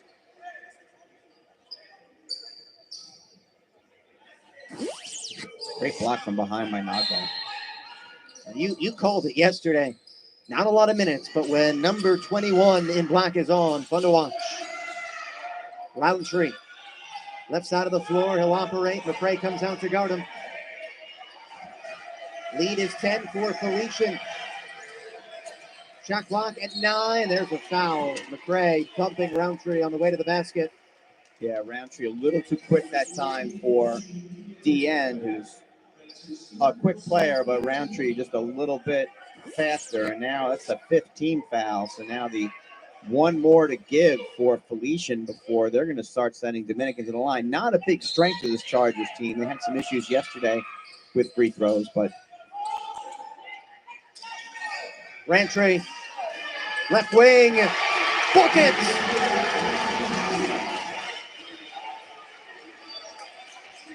Big one right there to get it back to within 7. McCray, here's the double, and he'll fling it out to the playmaker, Amos.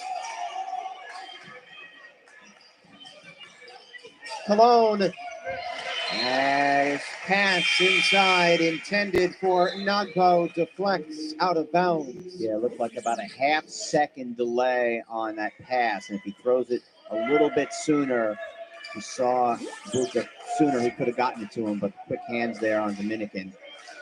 13 to shoot. McCray out top, hand it off Pacey. Shot clock a factor, it's at 5. Amos, fronted by Honus, accelerates, left hand scoop shot! Nas Amos inside! He does that as well as anyone in the conference, that scoop to the hoop. Honus leaves it short from the corner.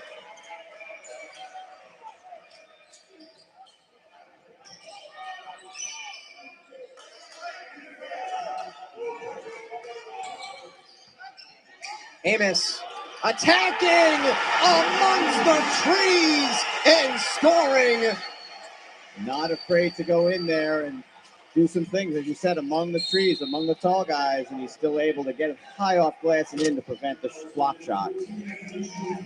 You called him a playground legend in the first half. His ball handling ability has been fun to watch in this second half. A little 4-0 spurt from the junior playmaker.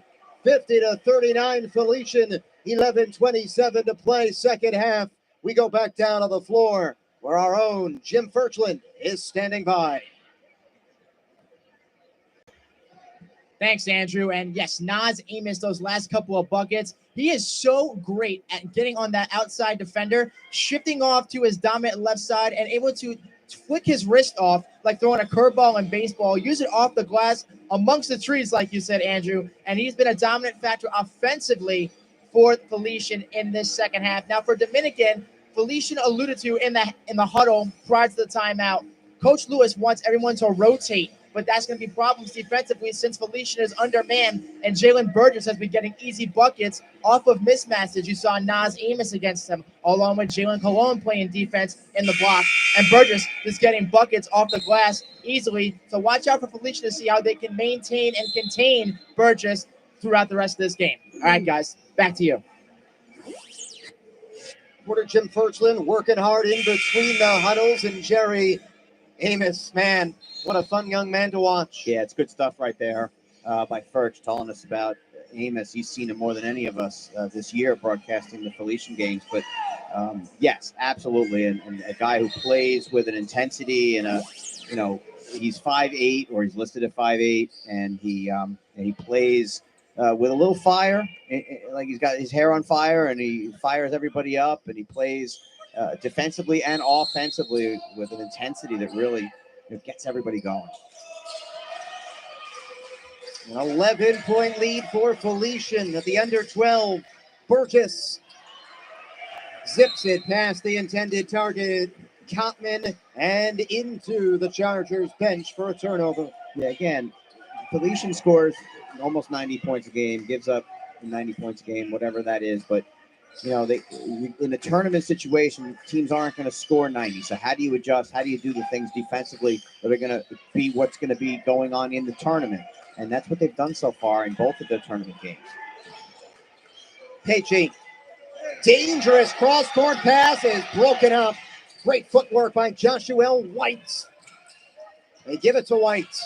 Left-hand dribble finds Roundtree, bluffs on the 3. Now he steps back for a wing 3 and misses a glancing blow. And there's Jerry's guy, Ebuka Nagbo with the rebound. Davis, a Euro step, can't finish. Nagbo illegally going for the rebound that time. Yeah, that time he went over the back, but you mentioned that getting that big rebound there, and Davis just stepping through, and it's a shot he makes 8-9 times out of 10. Just didn't fall that time. I don't think they're unhappy with how that set worked, other than now the 17 foul means we're in the 1-and-1 bonus situation here. A chance for Dominican to get closer here without having to run an offensive set and have Koppman a pretty good free throw shooter at the line. Well, I was going to ask you, with 10:34 to go, in eternity in college basketball, Dominican down by double figures. Opportunities now the rest of the way on fouls to shoot free throws. That's a way to get back in the game without the time winding down. I didn't mention coming into that timeout there that last foul before this one was the fourth on DN McCray. So McCray has a seat on the bench here with 10 minutes to go. We'll see at what point Coach Lewis decides to bring him back in, but we're going to see more of Nagbo than I think. Not that Coach doesn't want him on the floor, but I think that McCray is your guy. We're going to see some Nagbo here and see what he can do to keep this lead at 9 and plus. As a team, 67% from the free throw line. Koppman hit both there. He was a star yesterday, 8 of 8 from the charity stripe, 6 of 6 in the second half. And overtime, Cologne lost the basketball inside. Johnson spotting up for 3. Here come the Chargers. That's a big spot there for Wahad Johnson. He made the shot earlier from there. He's missed a couple. Getting him on track. Coming back. Factor here for the Coming back. Did not get it over in 10 seconds. A violation. So uncharacteristic there for Cologne, who's usually so in control of things. With 9:54 remaining, 50-44. And Jerry, you talked about Johnson. The feet set. He was ready to rock. Yeah, and he knows the spot on the floor he wants, and his teammates know how to get him the ball right there. The Chargers are coming. You knew a run from them. Roundtree back to Burgess. He'll play catch. Rolled in right side of the floor in the paint. Grant gets the roll. I thought that was an N1. Seeing here the difference between Dominicans. This game is crazy, ladies and gentlemen. We got this. Foul.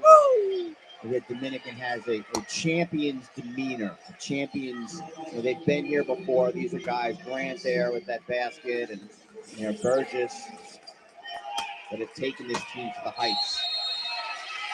And a timeout taken by Felician. And this is a good timeout because they've looked out of sorts over the last 90 seconds. Yeah, Coach Lewis here. You like to take a timeout when you still have the lead. You point up that scoreboard and, okay, guys, look, you still have the lead.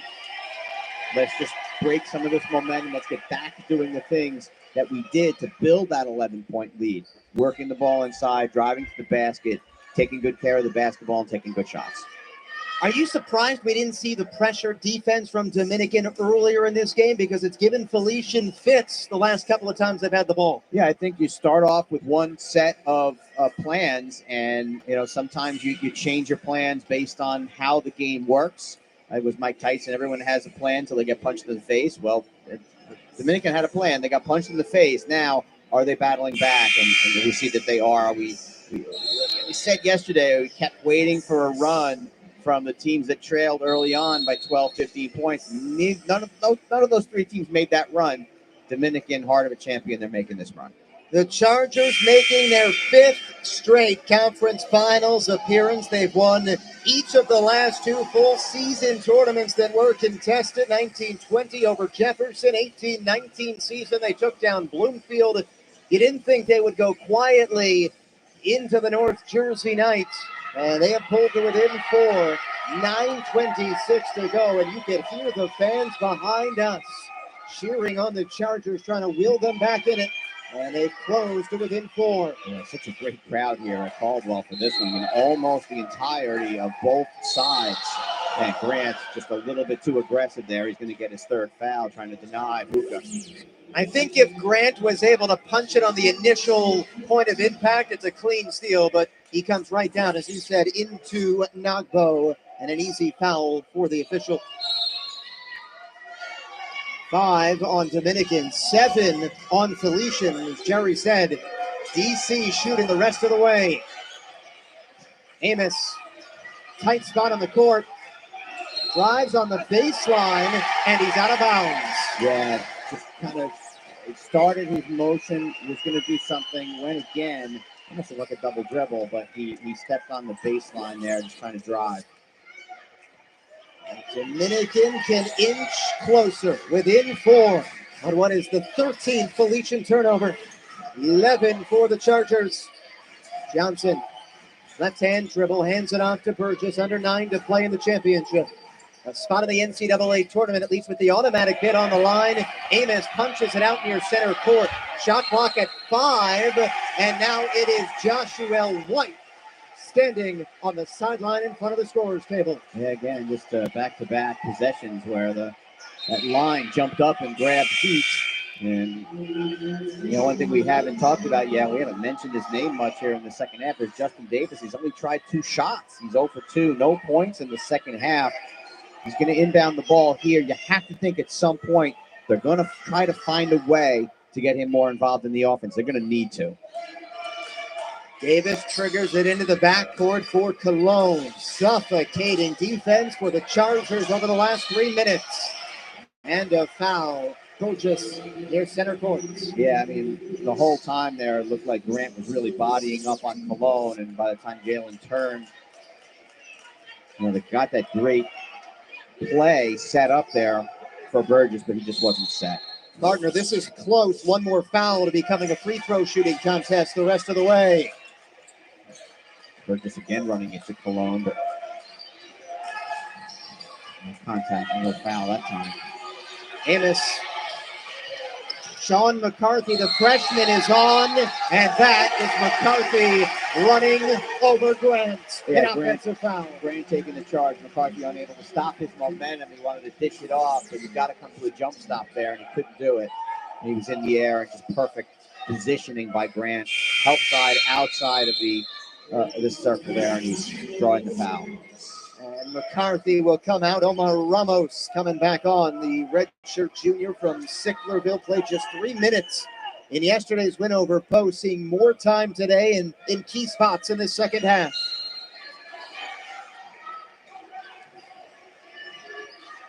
Felician's offense going cold here over the last several minutes.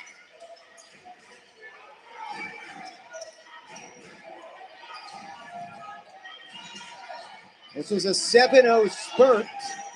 3.5 minutes without a point for Felician.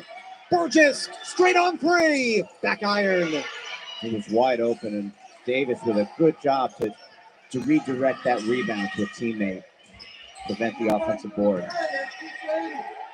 Davis twirls his way inside and finger rolls it home. Quick jump stop there. And that maybe is the one to get Davis started. He had a basket early in the game and then made a couple right after. He's going to have to do the same here if the Falcons are going to hold this off. Finally, a basket for Davis and the Golden Falcons after going cold over the last 3 and change. Brent, left-hand dribble, hoists up the shot. It is long. Davis in double digits in rebounds this afternoon. Has another. So they've gone a little smaller here with Ramos in there and 4-guard offense, and it's really almost a 5-guard offense. Burgess commits the volley. Second on Jalen, and as you mentioned, now are in the bonus for both teams. It's the 7th team foul for Dominican, so we'll have the 1-and-1 coming up after the timeout. The penultimate media timeout in regulation. 52-46, Golden Falcons, 7-11 to play in regulation. Come on back. You're watching the CACC Men's Championship game as part of Tournament Weekend from Caldwell. The CACC Digital Network, powered by BTV.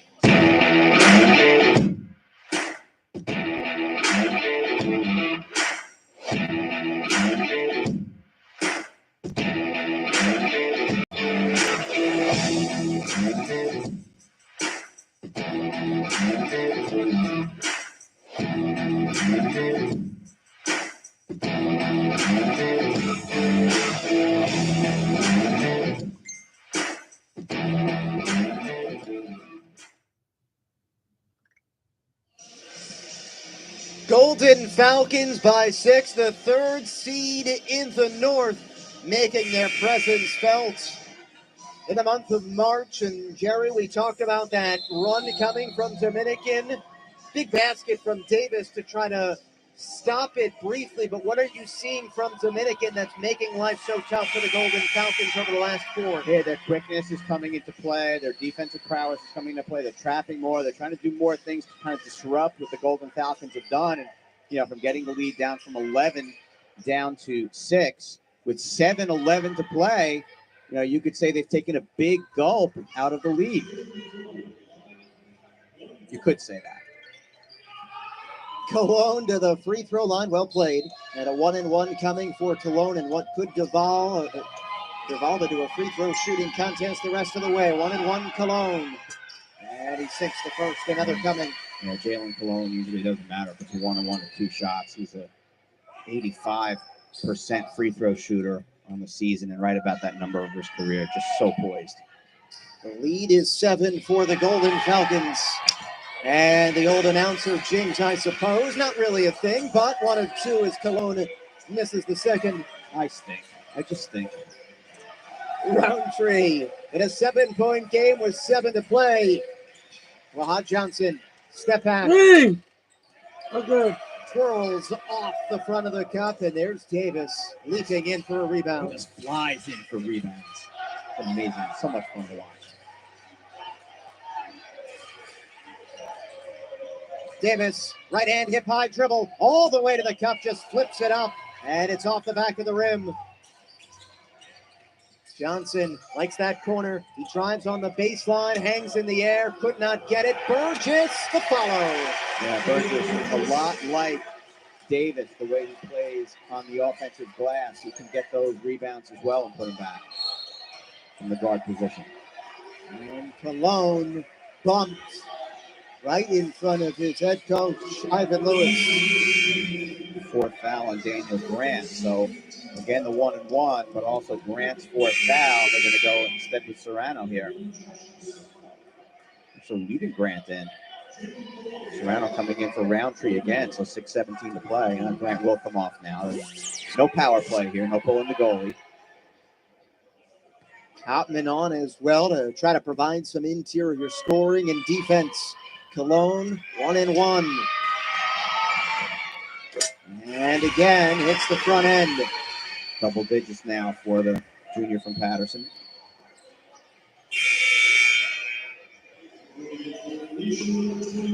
.974 career points for Jalen Cologne. So he's hoping for one more game this year to get to reach that 1,000. He'll be back next year, of course, but rather have a chance to do it this year. Buka Nagbo is back on as McCray sits with those 4 fouls, and Cologne in the last 60 seconds or so, 3 of 4 from the line. Come on, don't tell me it's messed up. Felician keeping the Chargers at arm's length at 7. Burgess in rhythm. And he missed another open look. He's had a couple over the last couple of minutes. Both of them misfires. When Kottman came in, that triggered Nagbo coming back in. You got the 2 forwards and really everybody else on the floor is a guard. Davis. Oh, pretty off the glass. Just the next level right there. Kind of scorer in Justin Davis.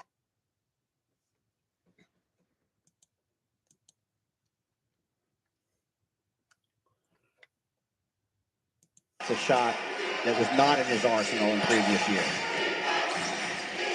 Talk about Davis, the guy, he scored 7 points a game last year. He's a guy not even on your radar as a big-time player, and this year he comes in and he's done nothing but be a leader and a scorer. Well, we touched on Davis yesterday at Kilgore College, just 4 points per game.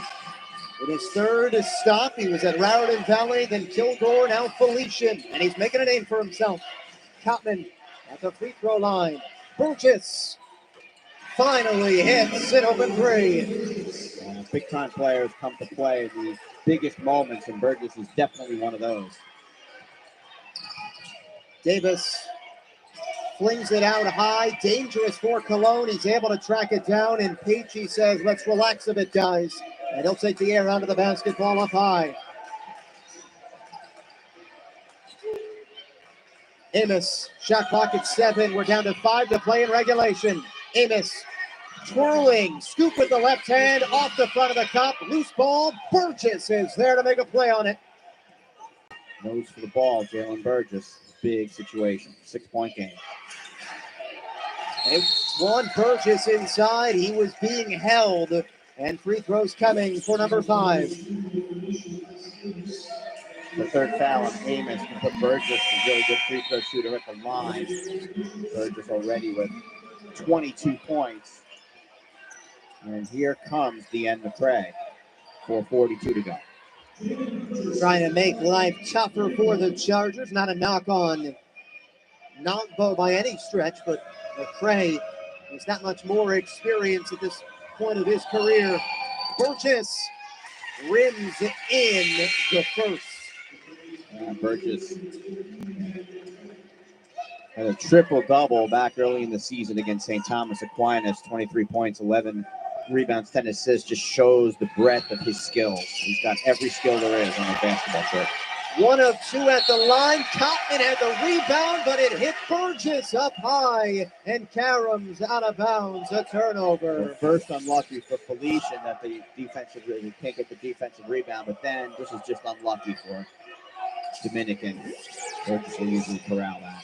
Burgess, the player of the year, the defensive player of the year during last season's shortened season. There was no men's tournament due to COVID-19. There was a women's tournament. Dominican beat Georgian Court. Neither team made it to Caldwell this season. Pacey, an air ball underneath, out of a scrum. Davis, but yes, it is a foul, not a tie-up. And it's Johnson. How about Davis finding it on the floor?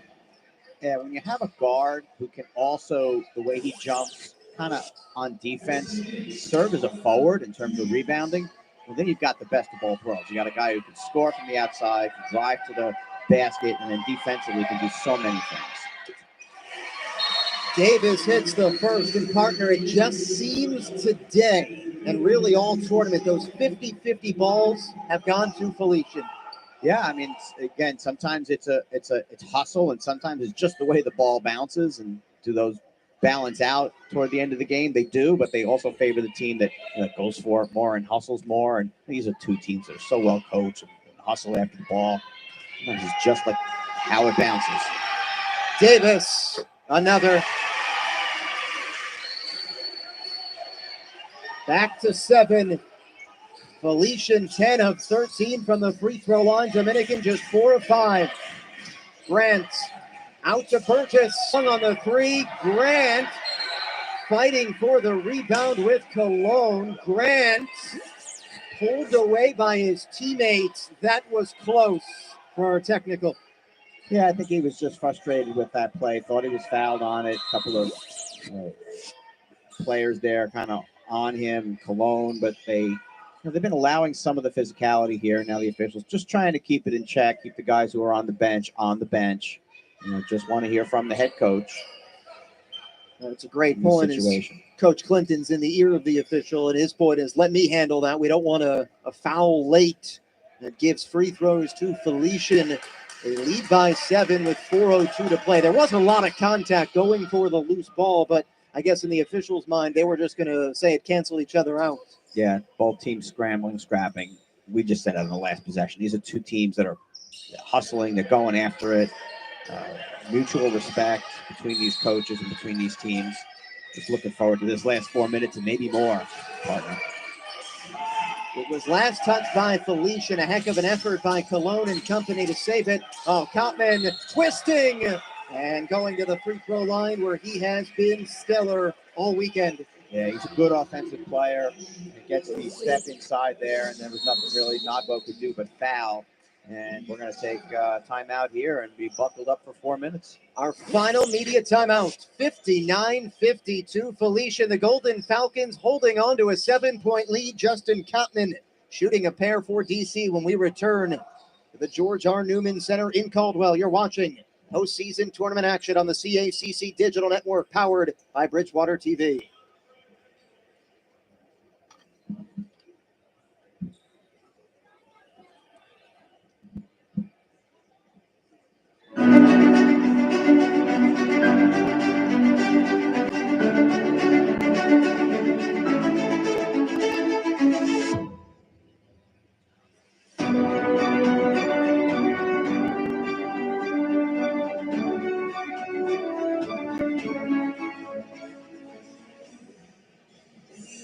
Andrew Byrne welcoming you back inside the George R. Newman Center. And partner, just want to give a big thanks to the entire crew at the CACC Digital Network and Bridgewater Television, producers Mary Evers, Jeff Fowler, director Mike Moriello, all of the camera operators, grips, audio technicians, technical directors, yourself, J.R. Donalo, our studio analyst Mike Andrusen, Jim Furchland. You know, we sound good because of the hard work from BTV at the CACC Digital Network. I mean, speak for yourself. You sound good. Oh, thank you, Just saying partner. what I'm saying, yes. But no, this has been a big team effort here by the crew to bring you this game. A great effort by the Caldwell staff and staff from other CACC schools that I see here. Coaches from other teams that weren't even involved in the tournament, and they popped their way over here to support what's going on. And just look at this crowd. Talk about support from the crowd. The entirety of both bleachers, except for one little section in the corner, are completely filled. What a testament to what CACC basketball means to people. Koutman at the free throw line since the first. Of course, Commissioner Dan Nair of the CACC. Doug DeBias, the assistant commissioner, was our sideline man yesterday for one of the games. Ellen O'Brien. Get Alan. Coach the commissioner as well. Always around, snapping great photos that you'll be able to see following the conclusion of the tournament. Well, folks, 5-point game again after Koutman does what he's done all weekend. Cool, calm, collected at the free throw line. McCray fronted by Koutman, hand in his face, Peachy. Amos, Davis, Cologne complete the 5. DeAnd McCray trying to just toss it up. Maybe didn't have full possession of the rock at the other end. Grant able to maintain his dribble and fling it out to Johnson with Burgess, Roundtree, and Koutman completing the 5. Burgess, the foul was on the floor. Going to get Cologne, and just going back to your point on McCray, he got those 2 offensive fouls, and he hasn't scored since. He hasn't really been as aggressive since. That's the first time he's kind of gone to the basket, I think, since all that happened. He got that 4th foul. Doesn't want to get the 5th one, obviously, and was a little short-armed on that shot. Burgess to the free throw line, shooting a pair. And he sinks the first.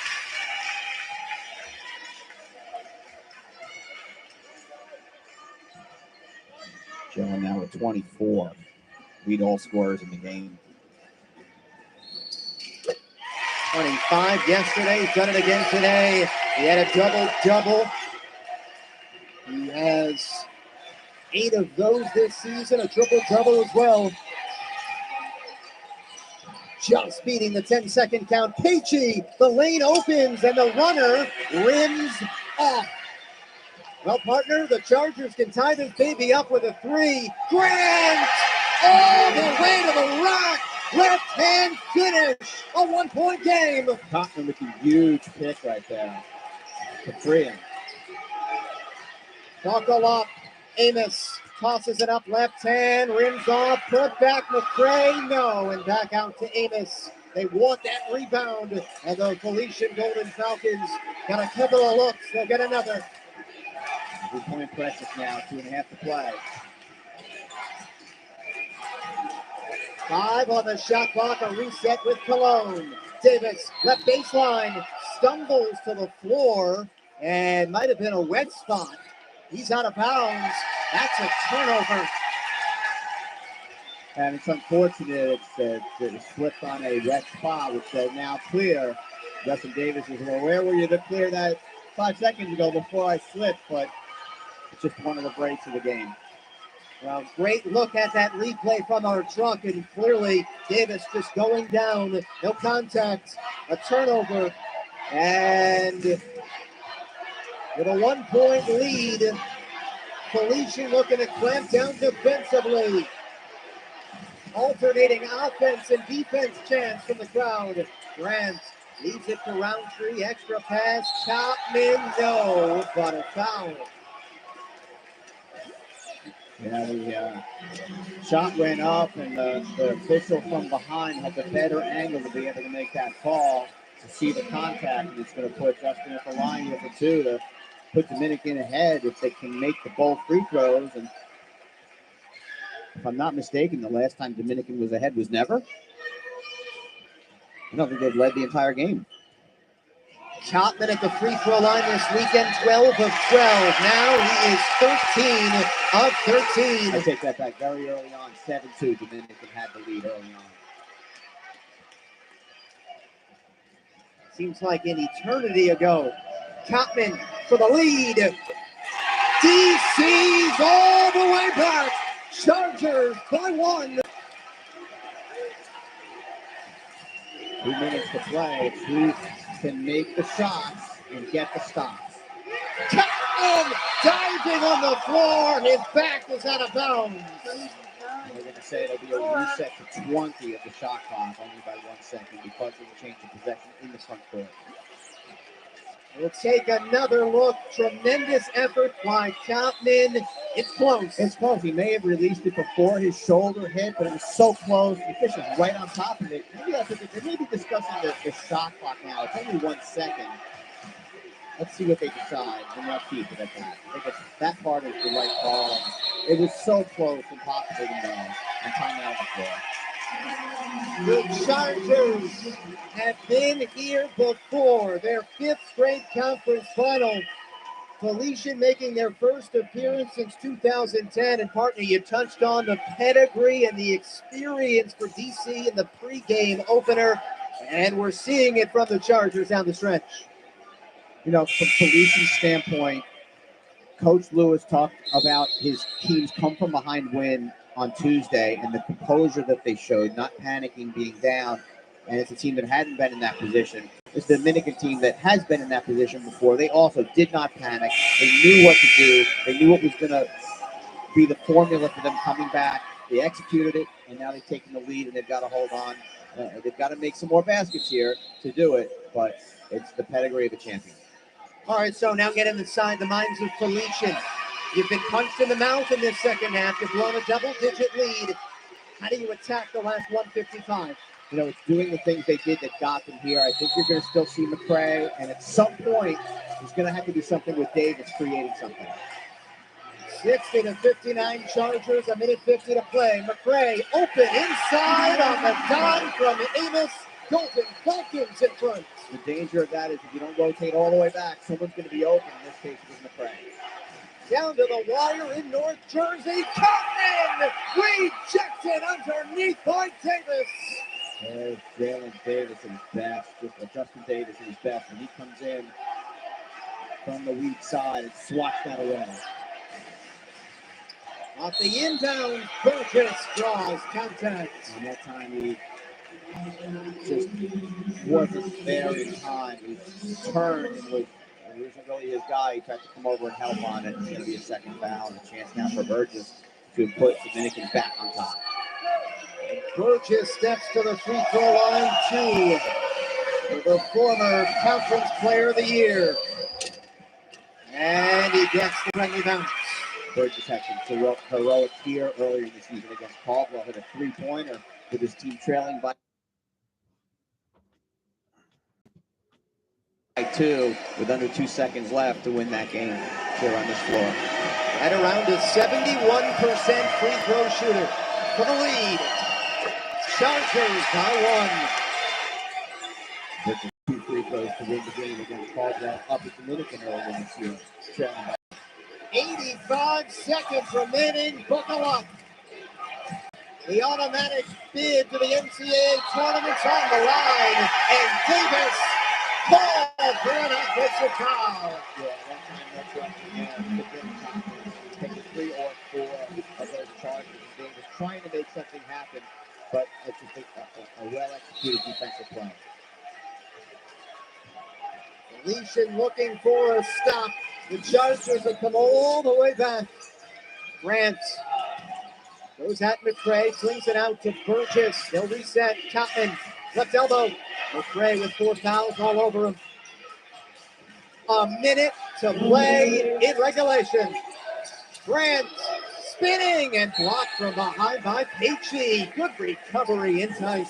Yeah, Pacey just focusing in on where the ball is and swatting it away before Grant had a chance to release it. 8 on the shot clock. Burgess at the free throw line. Mano a mano with Davis. Wow, the Grant underneath could not get it to go. Bodies hit the floor behind the play. We're playing on. I love that play, though. I mean, you're going to make that most of the time. I just love it. And Felician wants to talk it over with 40.1 seconds remaining. The Chargers looking for their third straight league championship. Have a 1-point lead. You see Coach Lewis out there. He's pleading with his team. Come on, this is what we need. This is what we need. And then they're like, you couldn't get any better than this, partner. 62-61. The team trailing has the ball with 40 seconds left. And they can go for a 2-for-1, but here you just got to kind of work it around the best shot you can get and let the rest of it play out the way it plays out. You know, the CACC championship online here. We got 40 seconds to play, and we don't know who's going to win yet. Worth the price of admission. All you could have asked for. Really, all these games have been fun. 62-61. Storylines aplenty. Felician trying to get to the NCAA tournament for the first time in a dozen years. They led for much of this contest. But you and I talked at halftime. There's going to be a run from Dominican. Felician stopped the first run, but things stalled down the stretch. Yeah, and that's what's going to happen. You have a great team, and they itch away. Felician hasn't done anything wrong. They haven't turned the ball over and over a number of times. They haven't taken a lot of bad shots. It's just the things that guys on this game. Basketball game while one team I think the gets the lead, game will holds start off. any minute. The team that's not favored After in this this one, game they're is playing over. as well as anyone down the stretch. And the other team just bakes their way back in now for Felician. You know, what do you do on this possession? Trailing by a point. And last time you said it, you do what you've done. You try to find McRae, or you try to find Davis, and you try to get what you can get from there.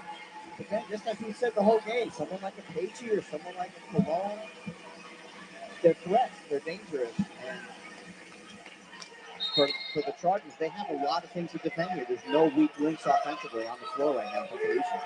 40.1 seconds remaining. 20 on the shot clock in the front court. Cologne fires it in the backcourt for Amos. Here we go. Cologne out to guard in Grant. Amos attacks, left hand, draws the contact, and Coach Lewis animated on the bench. He talked about he was pleading. This is what we need. That's exactly what they wanted. I mean, you get Nas Amos driving to the basket, and the way he's had success today and all season doing that, inches from a potential 3-point play. If he gets the 2 free throws here, to try to tie the game or take the lead. A 65% free throw shooter with a high arcing shot that draws nothing but nets. Yeah, clutch player, money player, I'd say in these kinds of situations. He's not phased by any of this. He goes 2 of 2. Felician by 1. 9/10 of a second differential between game clock and shot clock. See how long they decide to throw. They keep it to the right at it. And foul is going to be on Amos. Coming through. So, Nas Amos had steal and score on his mind on that. A foul inside, and now it is Grant heading to the free throw line. And for Grant, he is a 64.5% free throw shooter. I only have 4 fouls on Amos, but they've got 5. I guess it's 5. Amos is pleading his case. He only has 4. I don't remember. I have 4, but whatever the book has is what the book has.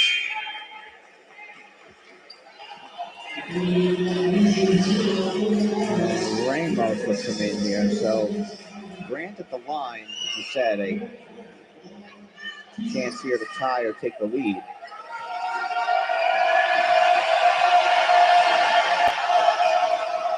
Grant rattles in the first.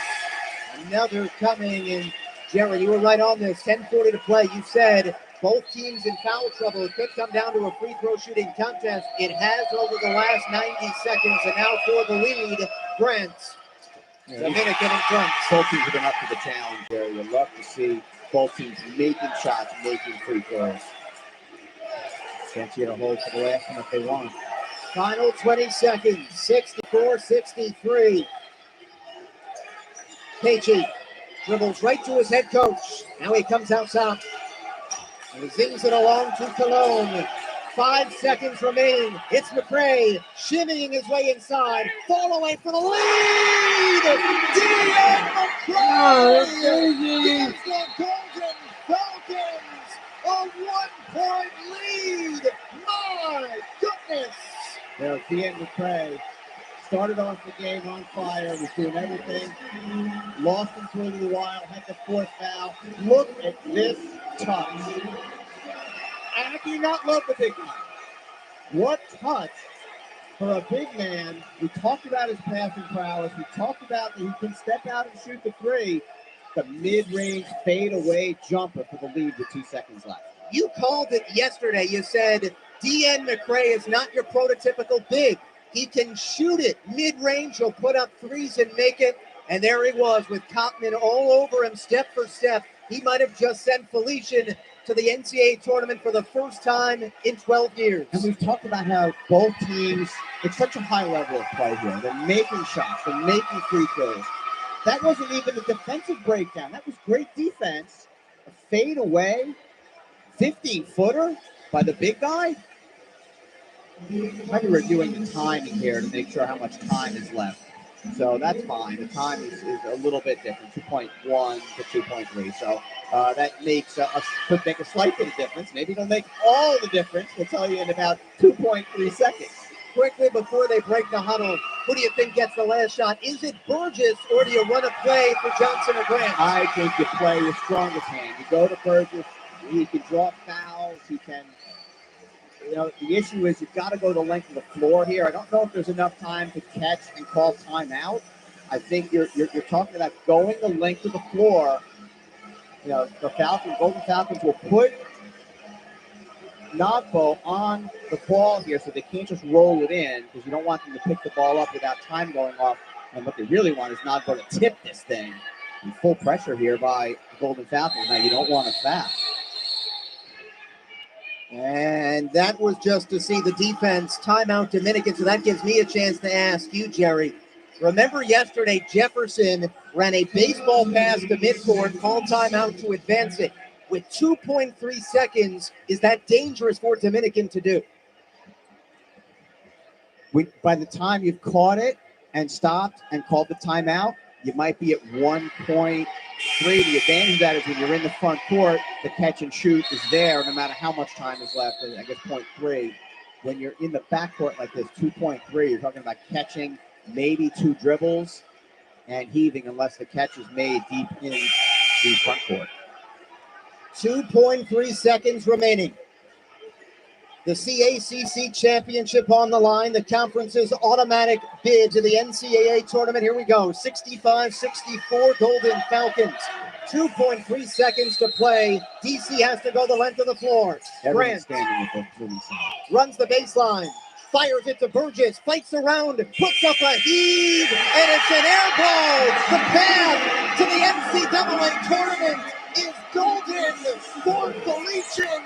The Golden Falcons take down number 2 Dominican. They're dancing in North Jersey for the first time since 2010.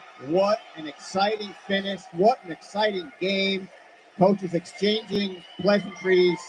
These are coaches and players who have a lot of respect for each other. They're going to allow a little time here for some celebration and then get everyone. Coach Clinton, of course, the first one down to celebrate with everyone. But you talk about a team in Felician that, you know, they're the North number 3 seed. They've got to go on the road and win a game at Chestnut Hill. They've got to come here and they've got to win 2 games against teams that are ahead of them in the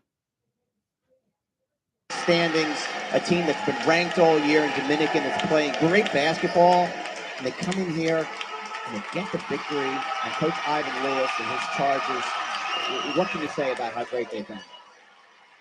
This story for Felician continues to amaze. The 3rd seed in the North knew they needed to win the tournament to get into the big dance. And all they did, partner, was take down 2 in the South Chestnut Hill, 1 in the North Coast, and 2 in the North Dominican, the 2-time defending champs who were playing in their 5th grade championship game. What a game.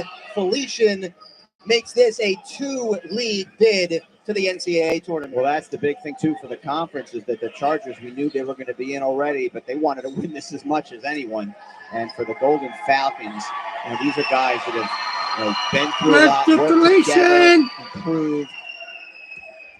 And here they are about to celebrate with the cutting down of the nets. If we can pry I'll show you guys a little bit. Coach Lewis away from the 50 or so people who have made it to the court to celebrate with him and give him hugs. Look at the bench players and every player on this team, just what they've done. Partner, 2.3 seconds to go. Did you like the play call? Get it to half court, and it's Burgess who takes the last shot. I like getting the ball to Burgess. Yes. I love all these other guys on this team, but you know, Burgess is the guy who's made the big shots all year, made the big winning shots all year, free throws, and they said maybe you got a foul here. You got a good look. Just the shot was off. But Dominican played a great game. Felician played a great game. The big thing we like when we come into these partners, we want a great game. We want a game that goes down to the finish. More importantly, we want a game where teams are making shots and making plays to win games. The game-winning shots, the game is going to go down in lore. Your call of that is going to go down in lore at that school for as long as that school is playing basketball, and it's because of a made shot. It's because of a made play that wasn't even a bad defensive play. It was just a great basketball game. I'm so excited that I got to do it. It's been great working with you, Jerry, and this crew. This Felician club. We wondered after getting punched in the mouth by Dominican and squandering a double-digit second-half lead if they would fold. Instead, Felician picked themselves up, dusted themselves off, and D-end McCray, a guy who usually plays all 40 minutes. He probably would have today if not for foul trouble. Takes the game-winning shot, not Davis, and McCray wins it for the Golden Falcons. Yeah, again, McCray has been there all year for this team. And Davis has been the big scorer. Cologne has been the big playmaker. But D.N. McCray has been that solid rock game after game after game. He started all 27 games this year, all 28 games, including today.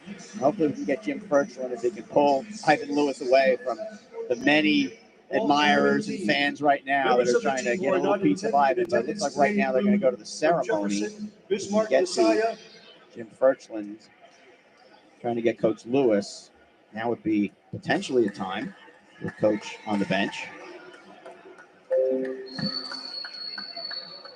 Golden Falcons winning for the first time since from Jefferson Bismarck 2010, the CACC championship. And what a story this Golden Falcons club has written, and it's not over yet for Felician. From Dominican, Daniel Grant. I'm giving the award down now for the all team, all conference teams. Are you sure it's Justin Cotton? Because number 11 is over there. What's that? Number 11 is over there. Sure it's not. This Golden Falcons club, first they'll present the trophy and such to the runner-ups. From Dominican, Justin Cotman. It's good watching this team. Yeah, That was fun.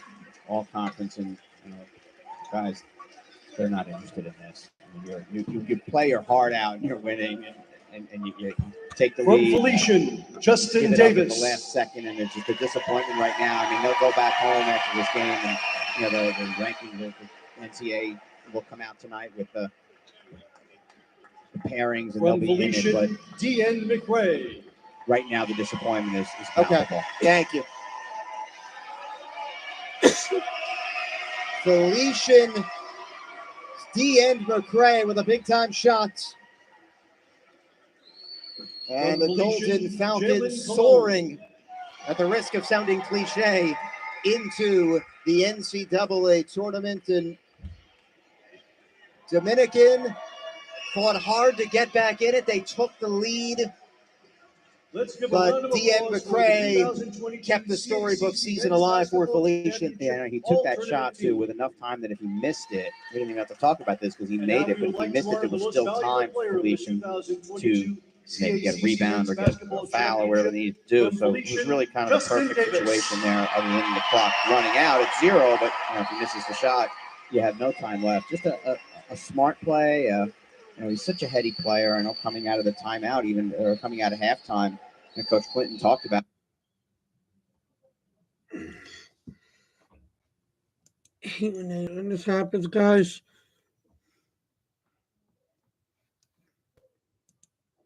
And being a smart player and being someone, and they handled him for most of the Next, second we would like half. to But recognize the great player like that, individuals he on the got released when it 2022 needed to. CACC champion, Felician. You know, one thing also that I know we're. This is gonna happen the whole game.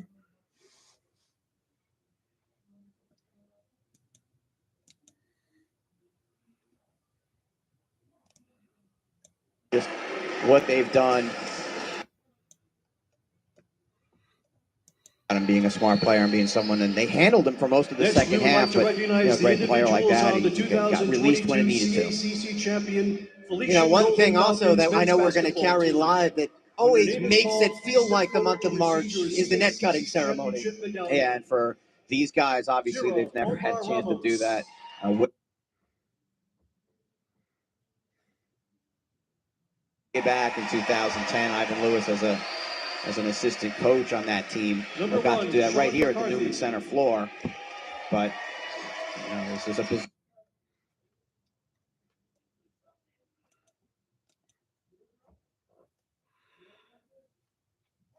I don't know, guys. Position that these Dominican Chargers have been in before, and maybe we'll see these teams play again next week. You never know if the teams both win their first round games, depending on how they match. I want to show you guys the ribbon cutting, but I don't. It's getting annoying. But If it goes, you may see a rematch of these two teams, and you're not going to get a better game. If it goes, you may see a rematch of these two teams, and you're not going to get a better game than this. And when the championship game comes down to the final seconds and teams make plays, well, that's the best you can ask for. So the CACC, good news for them. They are a two-team league, and both Dominican and Felician have the firepower to make some noise. Yeah, you saw how this Felician team reacted here to, look, they like to be in the 80s and the 70s in the score, and they couldn't get to that number, but they didn't have to win.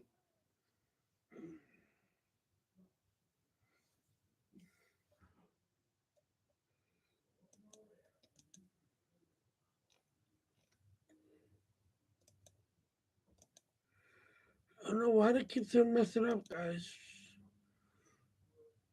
Win this game. They did the things they needed to do. They executed in the half court. They executed in the clutch, made all the free throws down the stretch, and made the big shot when they needed it. Julius David Jr. Well, we'll take a look while we have a second. Number 21, individually, this was a more balanced Felician approach today.